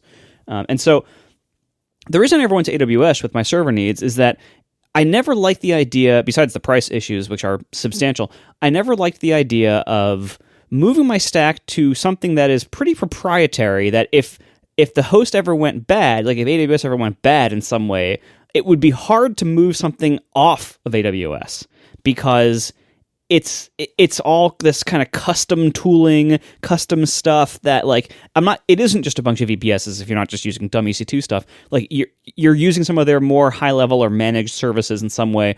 And so it's harder to move away from it. And that reduces my portability and that, locks me in and that could screw me later, if pricing or quality goes south in some way. Well, by staying on something like Linode, that was based on the assumption that Linux VPSs would be always available from a diverse set of hosts that would all be competing well and would be pretty good indefinitely into the future. And I'm having some doubts on the viability of that assumption. It seems like maybe the number of server hosts out there that just will give you commodity, unmanaged Linux VPSs seems like it's shrinking. When Linode, which is either the biggest or second biggest player in this field, if they are taken out of the market, that makes me feel very nervous for this market in general. So that's what. So again, I hope what I hope happens here is largely nothing for me, because if Akamai just wants to sell Linode services to their things, that doesn't have to impact the way that Linode's customers are using Linode. But the reality of acquisitions is that it usually does. And it might take a while, and it might not be so bad. The last time I was through a host acquisition was back when I was at Tumblr, and we were with a host that was called The Planet, and they were eventually bought by SoftLayer. And actually, that was eventually bought by IBM. but going through those two acquisitions, it was largely fine for a long time. Like going from The Planet to SoftLayer, that was just a bigger host buying a smaller host. And so they continued to offer web hosting. Like it was just the regular service. But then when IBM bought it, I haven't kept up with it since shortly after that, but when IBM bought it, the direction they wanted to go was very different. And my needs as a smaller user of it that wanted unmanaged services, which, read low profit for them services, my needs were very unimportant from that point forward. And the products I was using were very unimportant, and they probably don't exist anymore. So if Linode goes this direction, then there's a high chance that my needs would no longer be important to them anymore. I hope that doesn't happen. And there is probably a reason why Akamai paid so much money for them that hopefully is not wanting to get rid of what they are. But this is a lot of hope. And everyone involved could have the best of intentions right now. Both parties, Akamai and Linode, right now might think, we intend fully to have Linode customers be well handled into the future forever and to have this continue operating as an independent business or whatever else. They might think that today. But it's different when you get acquired. Things change. People bought it for reasons. They want to get certain values out of it. And then once they have it, maybe the leaders of the companies who are there now, in 5 or 10 years, if they aren't there anymore, new leaders come in with different priorities. This stuff changes over time, no matter what anyone's intentions are up front. So I hope, and I think there's a decent chance of this, I hope that Linode continues to be what it is today, so that customers like me who are very happy there and don't want to move anywhere else can continue having the types of products that we use today be available forever. And if they're not, I guess I'll check out DigitalOcean or Vultr, but I won't like that.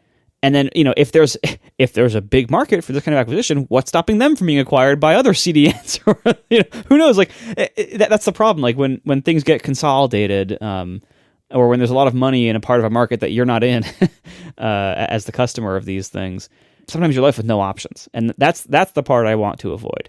But as long as Linode continues to be what they've been for me for the last, whatever it's been, 10 years or whatever, I have no intention of leaving it. And I hope they continue to, because I really don't want to go anywhere else. And I think anywhere else I would go would be worse.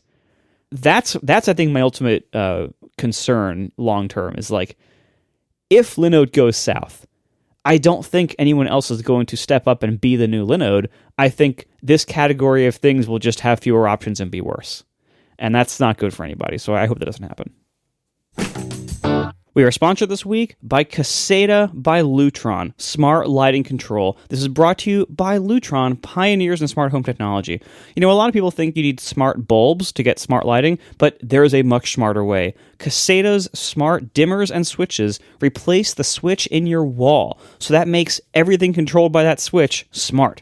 And there's a number of great benefits to have smart lighting. You can do things like automate, you can have triggers from actions, things like that. It plays very nicely with HomeKit, and you can possibly save money. And what's great about these is that they are always smart, so you don't have to worry, like, if somebody accidentally flips off the wrong switch and turns off your smart bulb. Nope, that's not a problem here. This is just the switch in the wall being smart. That also means there's no learning curve to other people learning how to use the lights in your house, because there's still switches on the wall. So anybody who doesn't want to use an app or voice control or automation can just walk up to the switch on the wall and hit it like they would normally, and the light works. So that's fantastic. And I gotta say, I've used so many smart lighting products and smart outlets and things like that.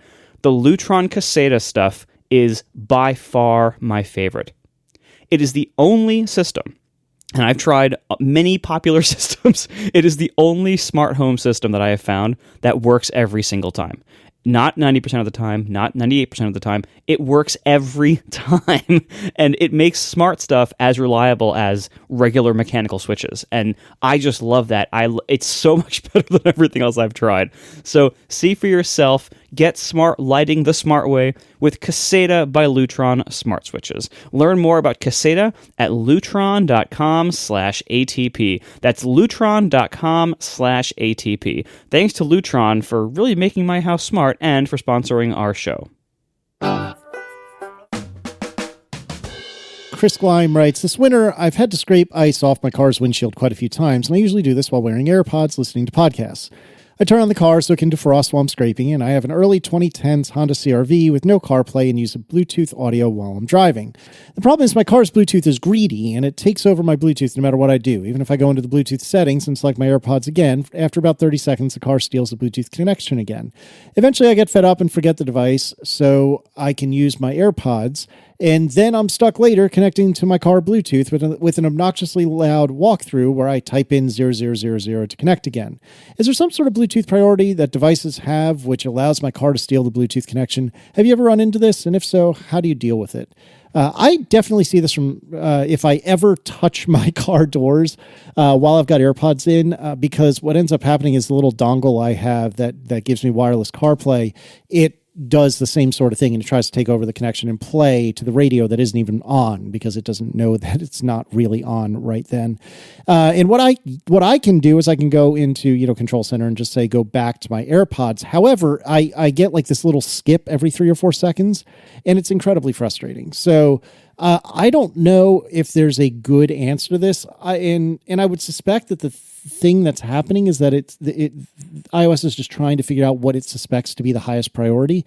But I don't necessarily agree with the choices that it makes. That the car is definitely more important than AirPods. But I don't know. Do you guys have more actionable advice here?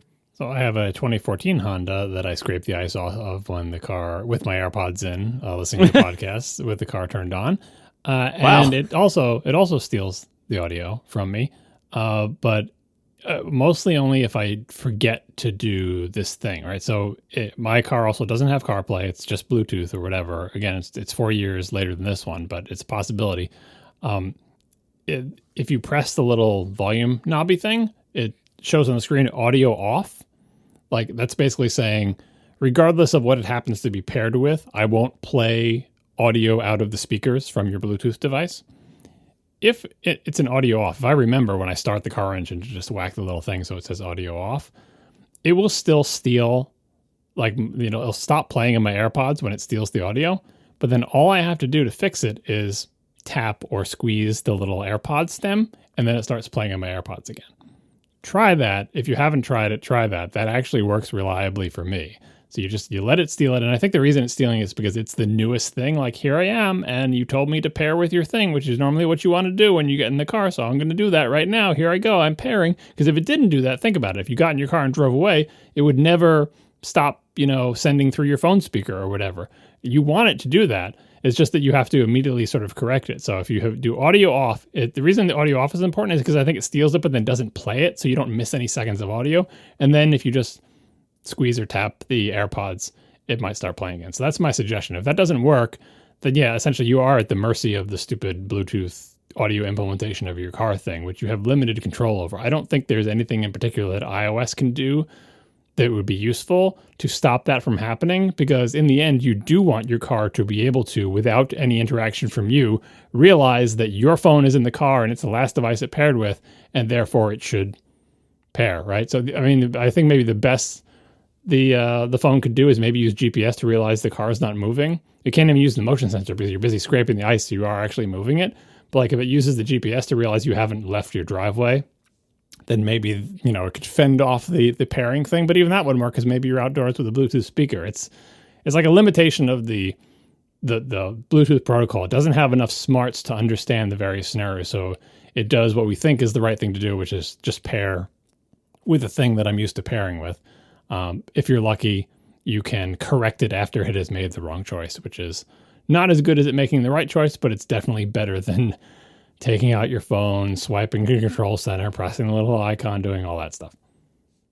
And then, as we discussed earlier, Marco hates cars. So moving right along. Actually, there is one really annoying Bluetooth quirk in the FJ.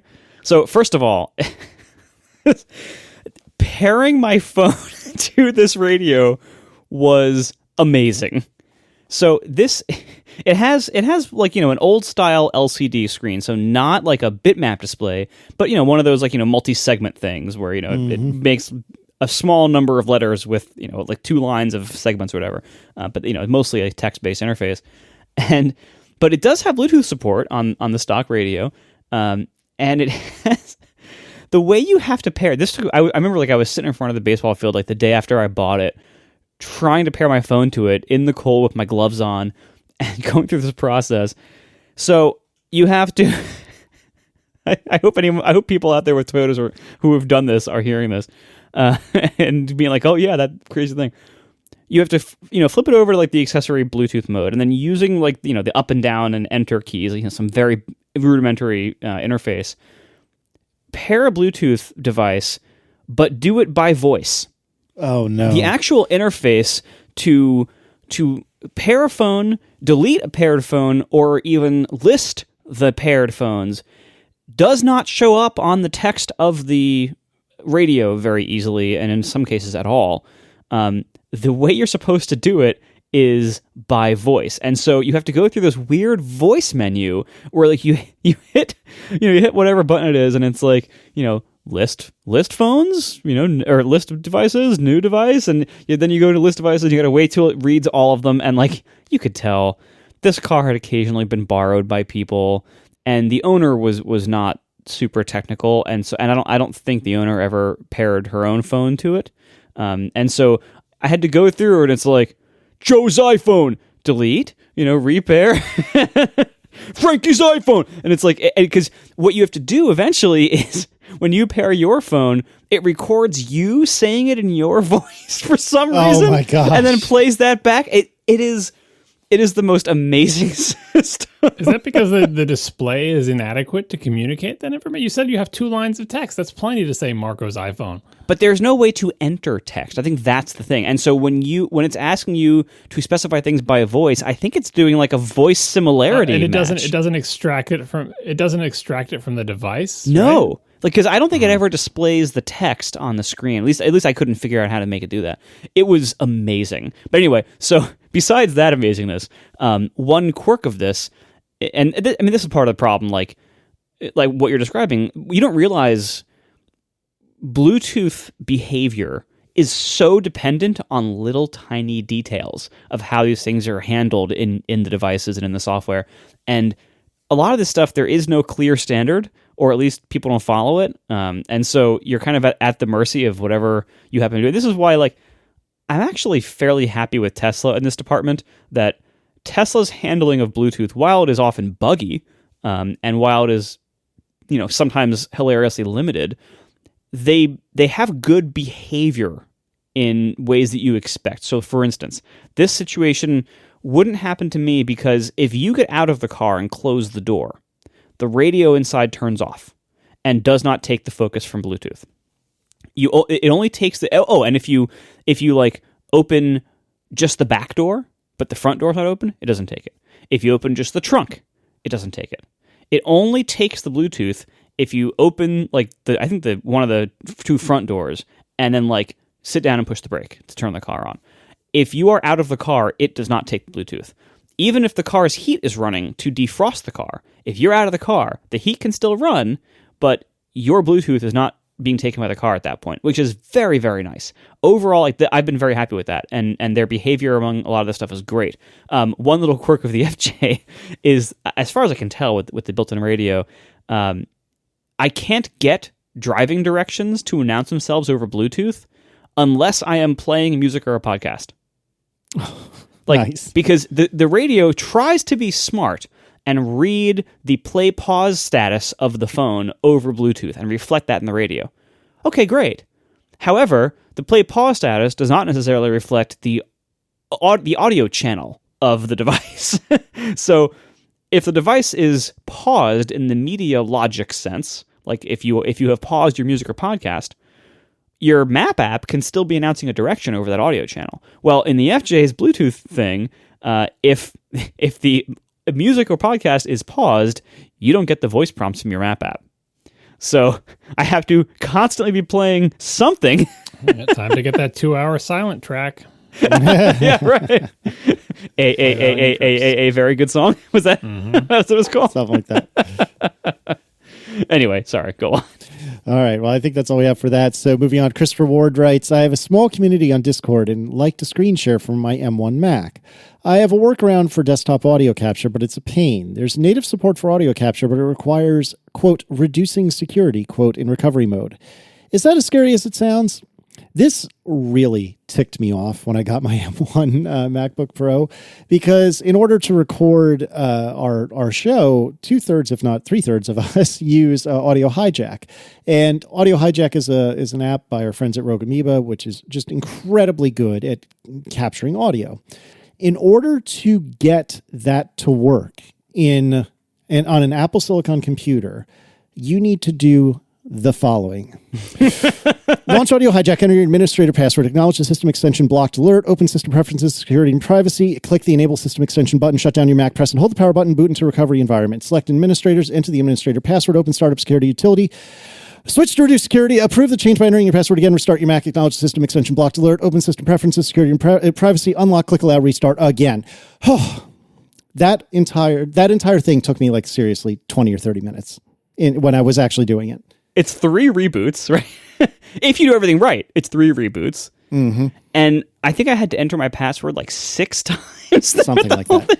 It's some ridiculous... And this is not, like, to be clear, this is not Rogue Amoeba doing a bad job of their installation. This is what Apple makes everybody do to achieve this function. Like, and, oh man. And the good thing is, so the way Rogue Amoeba's implemented theirs, I don't know what Discord does, but the way Rogue Amoeba does it for audio hijack, which again, to echo Casey's statements, I absolutely recommend. If you have any needs that audio hijack solves, and it's because it isn't just hijacking audio, it's also like recording, processing, broadcasting. It's so much stuff. We're using it now to broadcast the live stream, plus record stuff, plus adjust the audio so that we're all the same volume level. Like it does a lot. It's a fantastic app that I very strongly recommend. And if audio hijack ever stopped working on Mac OS, I might stop working on Mac OS. Like that's how big of a deal that is to my work.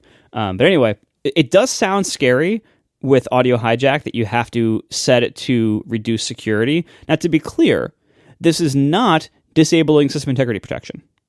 There's multiple different security options that you have to set in the boot environment with modern Mac OS on M1 Macs in particular. And you don't have to disable system integrity protection entirely. You just have to allow it to run signed extensions. And then you have to, enable this whole thing and go through all that. But with audio hijack, at least with current version of Mac OS, after you've enabled it once and gotten it working, you can then go back into the secure boot environment and re-secure it back down to the default level. Once it's been approved once, it will continue to work. So even after you re-lock it down. So if you're uncomfortable with running things in the reduced security mode, which frankly I am, so all you have to do is set it this way once, approve it, get it going, and then you can go back to your secure mode, and then this will be the only thing approved to run that way. You mentioning system integrity protection makes me wonder what additional things that does these days, because the original purpose of it was what it said. It protected the integrity of the system, meaning the operating system. It would prevent you from modifying files that come as part of macOS, right? Because, by accident or on purpose, even if you were root, you would try to modify, hex edit the kernel, and it would say, no, you can't edit that file. Like, what do you mean I'm root? I can't edit? Aha, system integrity protection, right? But nowadays on modern macOS, you boot from a read-only snapshot of a cryptographically signed system image.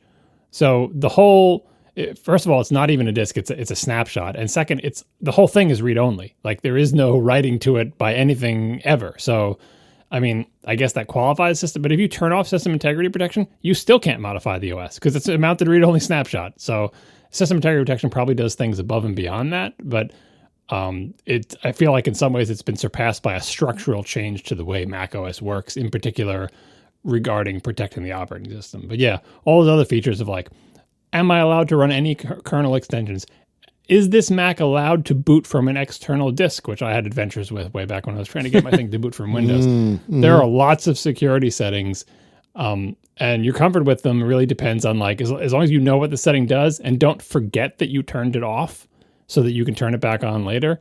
Part of it comes down to, do you trust the developer? But part of it also comes down to, do I remember what state I left my Mac in? Because if your Mac is in some weird state that you put it in to do something with some piece of software, but you forgot to set it back to full security, that you could be vulnerable for a long period of time. The other good thing you have going for you is most people don't mess with these defaults. This process that Casey read out, not only is it complicated and long, but it brings you to parts of your operating system that you've probably never seen before if you've never done this type of thing, like booting into recovery and using these startup security utility. Nobody sees that during the normal course of using a Mac. It's there, but no one usually has to see it. So if you make any of these changes, you are one of a very, very tiny minority of people. And most sort of malware that's going to be out there, or viruses, are not going to target the 0.001% of Mac users that have ever screwed with system security utility, or startup security utility. They're going to target the mass market of Mac users, and the mass market of Mac users is generally much better protected than that. So I wouldn't worry about it too much if it's a reputable software developer that it's been around for a while that you trust, and especially if, like Marco said, if you can switch it back after the installation process has been done. That said, I don't know too much about Discord. I don't know if they're, not that they're going to be malicious, but how reliable is their software? Is it likely to introduce some kind of bug that causes system instability? I can't judge that one way or the other, but you'll find out by trying it. So worst case you can do what Marco used to do and have one computer where you install the scary software. What did you use, your Mac Mini for that? Yeah. Yeah. So try it on a Mac that you don't care that much about. And if it seems like it's stable, or ask around, You could even ask Discord. It's a big company, right? And say, hey, can I set all the settings back to the non-scary mode after I'm done, or will it break your thing? And like they'll walk you through what your options are. But yeah, the Rogue Amoeba's incredibly Byzantine process. That's what Apple requires you to do things the quote unquote right way, and it is very user hostile, but in theory provides a more secure system for all of us. Finally, Ava writes, what's the best dumb TV on the market now? And are they any good at all? Am I better off just getting a monitor instead? I don't have a well-researched answer for this, but I will tell you that right around, I think it was Black Friday or Cyber Monday, we replaced the TV in our bedroom, which we use exceedingly rarely. And when we do, it's typically because we're both working out, but doing different workout videos at the same time. But that being said, there was an incredible deal. This might be a Walmart exclusive. I don't know. But there was a really good deal on a 4K, which I actually was planning on getting a 1080 TV. That's how much we don't care about that TV. But anyway, there was a 4K 43-inch TV by Scepter. And this is a dumb TV. The James Bond villains. It's perfectly. It's perfectly the classic sufficient. Mac game, you mean? Yeah. This TV is sufficient, except the one thing that I haven't cracked, and because I've used it so rarely, I don't really care that much, is that it does not seem to remember. And this actually is kind of table stakes, to be honest with you, but it doesn't seem to remember to do native resolution for the Apple TV. You know what I mean? Where it has like the whole frame is like kind of sucked in a little bit. Overscan is always on. Yeah, or something like that, which is infuriating. And maybe there's a setting somewhere that I missed to do it. But it is a dumb TV. It doesn't have like Netflix or anything like that. It never asked me to get on the Wi-Fi or anything like that. I don't remember if it even has an Ethernet port in the back of it or not. So this is sufficient. And I landed on this in part because when we tailgate in the before times, when we tailgate at University of Virginia football games, we'll bring a television because, you know, one of our tailgate people has a generator. And so we'll bring a television, and we have this like ancient 720 Scepter TV that has traveled to and from Charlottesville from Richmond, which is about an hour-ish drive, has done that for years and years and years. And it still hasn't broken yet. And so I considered that a good omen. Then maybe one that's just stuck on the wall and never moves may not be so terrible. So that is an example. I would give it a tepid endorsement, but I don't know if either of you guys, particularly John, perhaps, since I know you live and breathe TVs that you'll never buy, perhaps have a better solution here. There's not enough information about the intended use of this thing to know much more, but for the reading the letter of the statement, for dumb TVs, what are the best dumb TVs and are they any good at all? The answer is no, they're not any good at all. I mean, if you don't care and I just need a TV, then yeah, you can get this thing that Casey got, right? But like in terms of how good a TV is, like how good is the picture? No, like none of the ones that don't have smarts in them care at all about the picture. So it's just going to be an LCD panel. And it's like you get what you get. Like the black levels are terrible, the color reproduction is bad, but hey, if you just need a TV to show pictures, it'll do that job. But that said, if you buy like a real TV and they all have smart stuff in them, you can starve it, right? I'm pretty sure that there's only a few really scary companies that ship with like free cell phone access, like that they connect to the cell network that you don't have to pay for, right? Just so they can suck your private information and report on what you're watching. Right? Wait, that happens? I think there was like at least one or two like electronics companies. I don't forget if they were smart TVs that would essentially do like the Kindle thing, where it's like it would connect to the cell network at their own cost to exfiltrate your info. Wow. Right? But for the most part, they need to either be plugged into Ethernet or they need to get on your Wi-Fi. Hopefully your Wi-Fi has a password. Never give it to your TV. Don't plug it into Ethernet. That will starve your quote-unquote smart TV, and most of them will still function as a television. You won't be able to use any of the apps or any of the other stuff, but you don't care. You just want the dumb stuff. But the sad fact is that televisions now, like plain old televisions, have to come with software, right? It's expected in the product. So all of the even remotely good ones in terms of picture quality, they're all quote-unquote smart TVs. It'll be like, young kids today don't consider this a smartphone because what the hell is a smart? It's just a phone, right? A phone that doesn't do all the things that our phones do is not a phone. That's what TVs are like now. A television that doesn't have apps on it and connect to the network is a broken television, right? So you have to buy a smart one if you care at all about picture quality. But you can currently, this may not be true forever, but currently you can buy a quote-unquote smart TV and just starve it. Another thing that's worth looking into, and I don't know if this is really doing me any good or not, but if you're a Pi-hole user like I am, and if you're not, just don't even bother. But there are ad lists that are specifically for smart TV stuff. So one of the ad lists I use is Smart TV Blacklist for Pi-hole, or Blocklist, excuse me, for Pi-hole. And somebody put this together, and it's apparently a bunch of domains that these TVs will try to use to call home and phone home. And, when you have this DNS server that you're running in your network, it will just deny those requests. It will give them a bogus IP in return, so those requests won't work. And that is kind of an okay halfway. John's approach is unquestionably better. But if you wanted to, I don't know, for example, hook up your TV to your Wi-Fi or Ethernet such that it can be an AirPlay receiver, you're going to need internet or at least network access for that, but you may not want to give it carte blanche to everything else. And this is a sort of kind of halfway.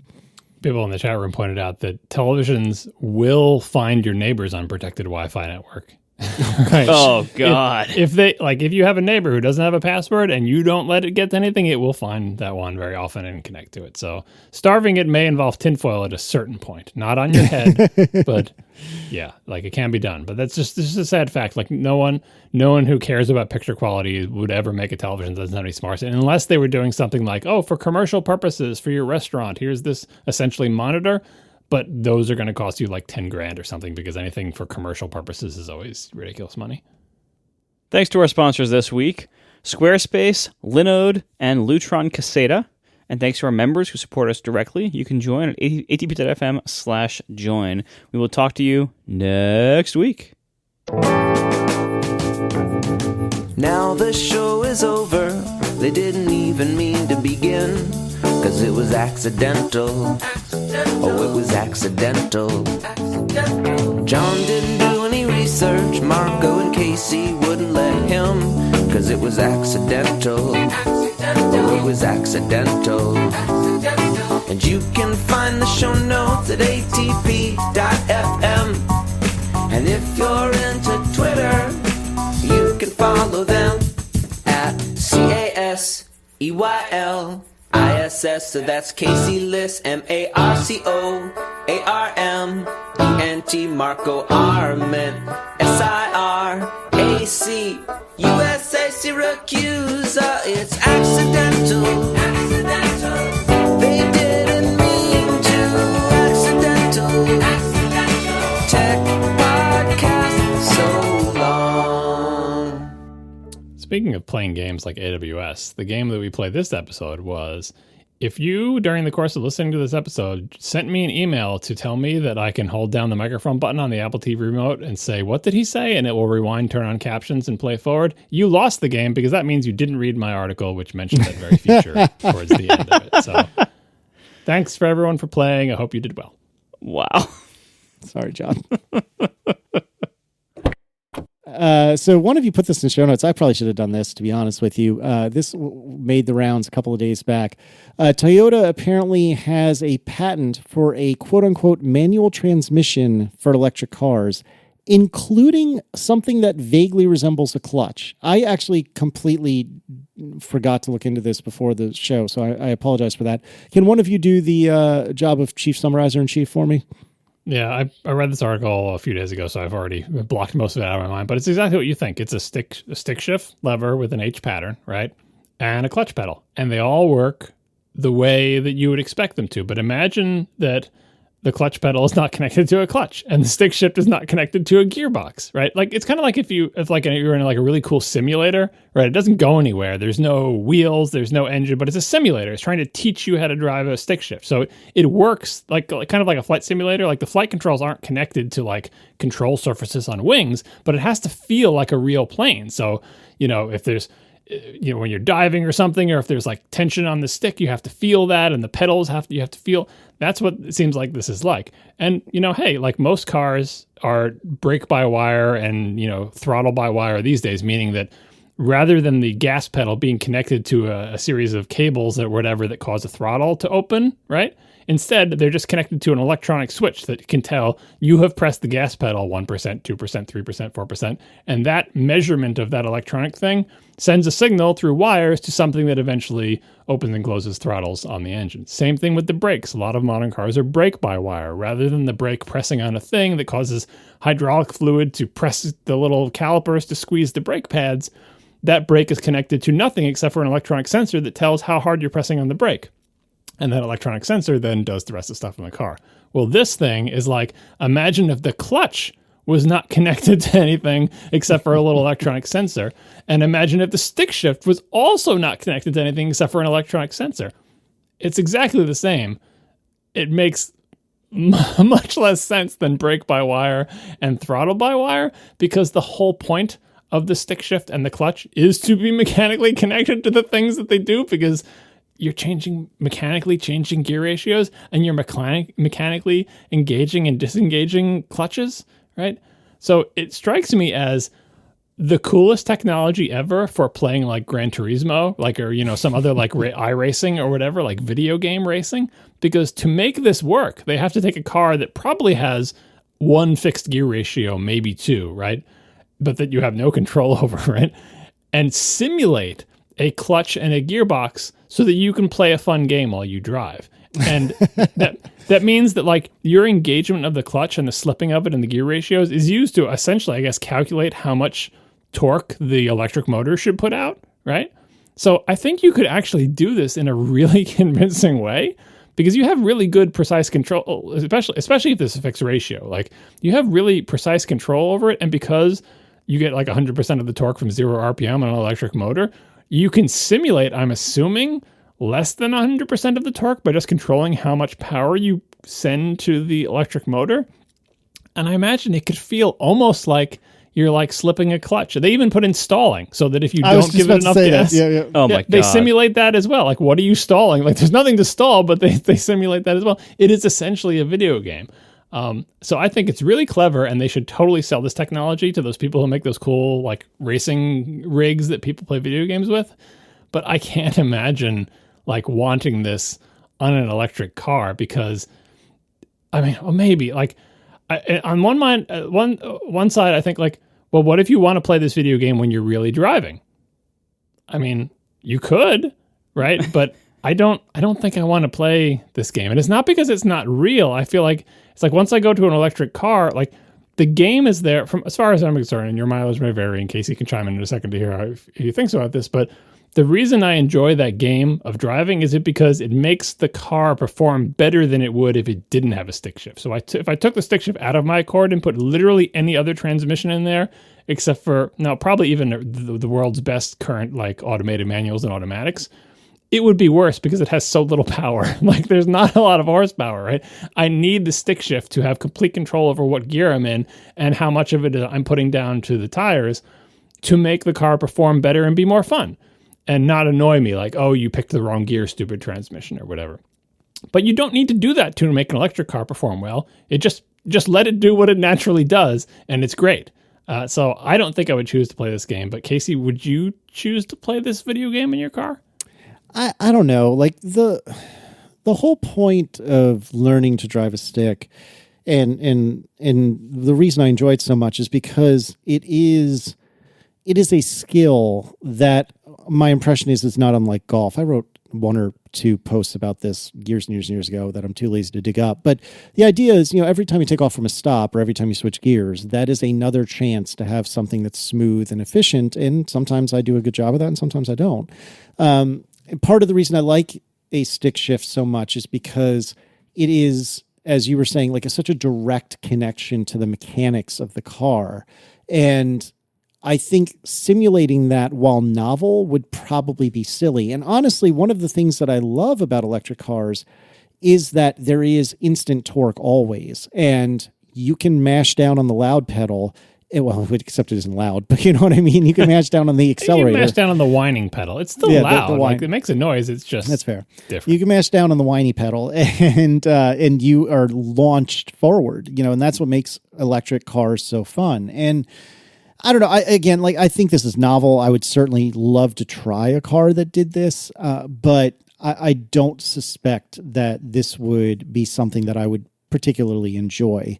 And I feel like it's simulating, I wouldn't say it's simulating the bad parts of driving a stick, but it's simulating the like not that terribly fun parts. Like stalling is not fun. And yes, I guess that's an increased realism. But that's the failure condition of the game, right? Well, yeah, I guess. I don't know. It's just, I enjoy driving a stick because it gives me increased control, and it prevents me from just being a passenger while I'm driving, if that makes sense. Like the idea of full self-driving, like leaving aside the safety aspects and all that, like the idea of full self-driving, yeah, I guess that's kind of cool. And it would be neat to go on a highway and just tune my brain out and be able to like scroll Twitter, I guess, or whatever. But the reason I don't drive an automatic today is that no matter what automatic I've ever driven, it always feels, or I should say any torque converted automatic. So like a dual clutch that does not fall under this, but any automatic with a torque converter, they call it a slush box for a reason. It feels disconnected. And yes, I'm aware of like locking torque converters and so on, but like it still feels disconnected to me. Or that there's like this orb, I don't know how to say it other than disconnection. There's this like goo between me and the car.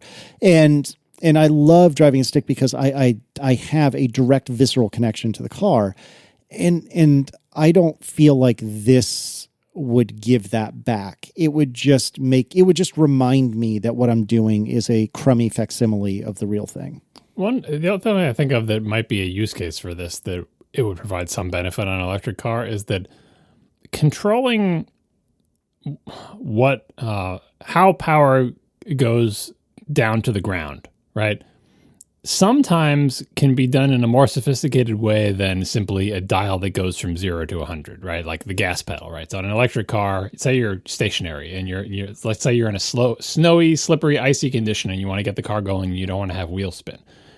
Just controlling how far you press the gas pedal is only a one-dimensional way of controlling this. Like you can only sort of like, you can move, it's like a dial and you can move it and, try to get the car going, give it enough so that it starts moving, but not so much that it slips, but sometimes you need a little bit of slip, setting aside traction control, whatever. Pretend you could turn off all of the traction control stuff, which most of the time you can't, but pretend you could. Just having the gas pedal alone in an electric car may not give you as much control as having a fake gas and a fake clutch and a shifter, because very often what you might want to do if you're a super duper expert, which I am not, but if you're a super duper expert in like getting the car going in questionable traction conditions, is you might want to sort of rev up the engine, right? But with the clutch disengaged or slipping, and then quickly engage the clutch to essentially give a burst of power at, like at the current quote unquote RPM, if you know what I'm saying, right? To immediately put that power down and then take it away. It's almost as if you would put the gas pedal to a certain position and then decide at this position of the gas pedal. I don't know why I keep going with the gas pedal. At this position of the accelerator, engage and disengage the clutch. It gives you a second dimension with which to control the power that's being put down. This may just be something that's in my head, and physically speaking, there's no difference between the one-dimensional pedal and the two-dimensional thing of like throttle position and clutch engagement. No. What you're saying is correct, and it's bananas to me that you are a resident of a winter hellscape and don't ever have to do this, but like, oh no, I do have to do it. I'm just not very good at it. But I'm saying, like in an electric car, would that kind of control mechanism, as opposed to just the gas pedal, give you a better ability to control the car in slippery conditions? Maybe not. Oh hell yeah! Because here's the thing: why do you start in second gear in the snow? Well, you have such faith in the horsepower in my car. I can start in second gear, but you have to do it so carefully because I have less than 200 horsepower. Well, then the reason you do that is because you want less torque to the wheels. Because if you just start it in first, it might be too much torque. You'll start slipping. So if you apply less torque, less torque to the wheels, then you will potentially get going without slipping. And but I'm also applying a lot more gas because I don't want to stall. And so obviously doing it a gas engine is very different than doing an electric, but like those two dimensions of control do allow me to do things like, hey, you're giving it a huge amount of gas. The engine is going at really high RPM, but because you're in second gear and you're slipping the clutch a little, the actual amount of torque that goes, and it's also like how bursty it is. Does the torque go down all at once or does it gradually go? And you can modulate those two different things, how engaged is the clutch and how far down is the gas pedal, to get a result that I think would be more difficult to do with just an accelerator pedal on an electric car. Right, and so that's why in this faux, stick shift, I could see if you were to start in second quote unquote gear, and slip the quote unquote clutch, perhaps instead of giving you 100% of the torque immediately, maybe it only gives you 50% or something like that. But how does it do that? Does it just provide less power to the electric motor? Like it's all a question of how good this simulation is. Like, because under the covers, it's a bunch of wires going to an electric motor with electricity flowing through them, and I'm not sure if it collapses down to that one dimension. I don't know enough about the electricity, but I would certainly want to try this, because if only kind of like portrait mode on the camera, so you could see, like, is it able to do a decent job, or is it just awful, right? Because this is not an easy game to get right, because a real clutch and a real shifter don't have to cheat. It's a physical thing, right? And it's simulating that with something where there's no gearbox and no clutch, that's going to be hard. It's a novel idea, though, and I approve them chasing, down this rabbit hole. I just don't expect that I would be impressed by it. What was the other one? There was, I think they were going to do, was it the Mach-E? There was some other sort of stick shift in an electric car, but I think it didn't have a clutch. It had a shifter, but only two pedals, which was also like why even bother with that? But why not just put a fidget toy in the middle of the dashboard? And I'll just, You're not wrong. The ballpoint pen, so you can click the thing, click, click, click, click. Ford has a new manual transmission patent that doesn't need a clutch pedal. It still has a clutch, but it could operate it automatically. I thought Saabs did this like forever and a day ago. It was like a traditional H pattern, but there was only two pedals or something like that. I probably have that wrong. It was like Saab or Volkswagen or something, I thought, but I don't know, whatever. Anyway, it's novel and interesting, and I'd certainly, like you said, I'd certainly like to try it, but I'd be very surprised if it impressed me. I understand where you guys are coming from as the more car nerdy people on the show compared to me, but as much as I love driving stick when I drove gas cars, the reason I love driving stick was because, Casey, you were talking earlier about the kind of the pile of hacks that it is to drive an automatic, and how it doesn't really feel good, and you're kind of disconnected from the car. And, the reality is the gas engines have, this like narrow band of RPMs where they can be most powerful, and everything else around that band kind of sucks. And so they have these, complicated systems of gearing and clutching to try to control the car better and to optimize it better for performance and various needs and everything like that. Well, an electric car typically only has one gear, and I know there's a few exceptions, but most of them it's fixed gear, and you have all the torque you need from the beginning, and so you don't need to have all these different levels of control to finally customize what it's doing. You just let the pedal do what you tell it to do, and it does it immediately and directly and very gracefully. And so, to me, the stick was not something that was itself something that I took joy in operating. It was more that it let me have greater control over what was a very complicated process that my car was trying to do, because my car, trying to guess with an automatic like what I wanted at any given moment, would often guess wrong, because of course it's not magic, and sometimes things that try to be smart about a complex process, see also Bluetooth, will guess wrong. And so in those cases, sometimes it's better to just turn off automatic pairing and just manually shift your AirPods to all the different devices that you have them paired to. Well, once you have something like, once all that complexity goes away, I don't need to feel the feeling of manual shifting on an electric car, because the electric car doesn't have that giant pile of hacks. It's a much simpler and more direct drive that you're operating to begin with.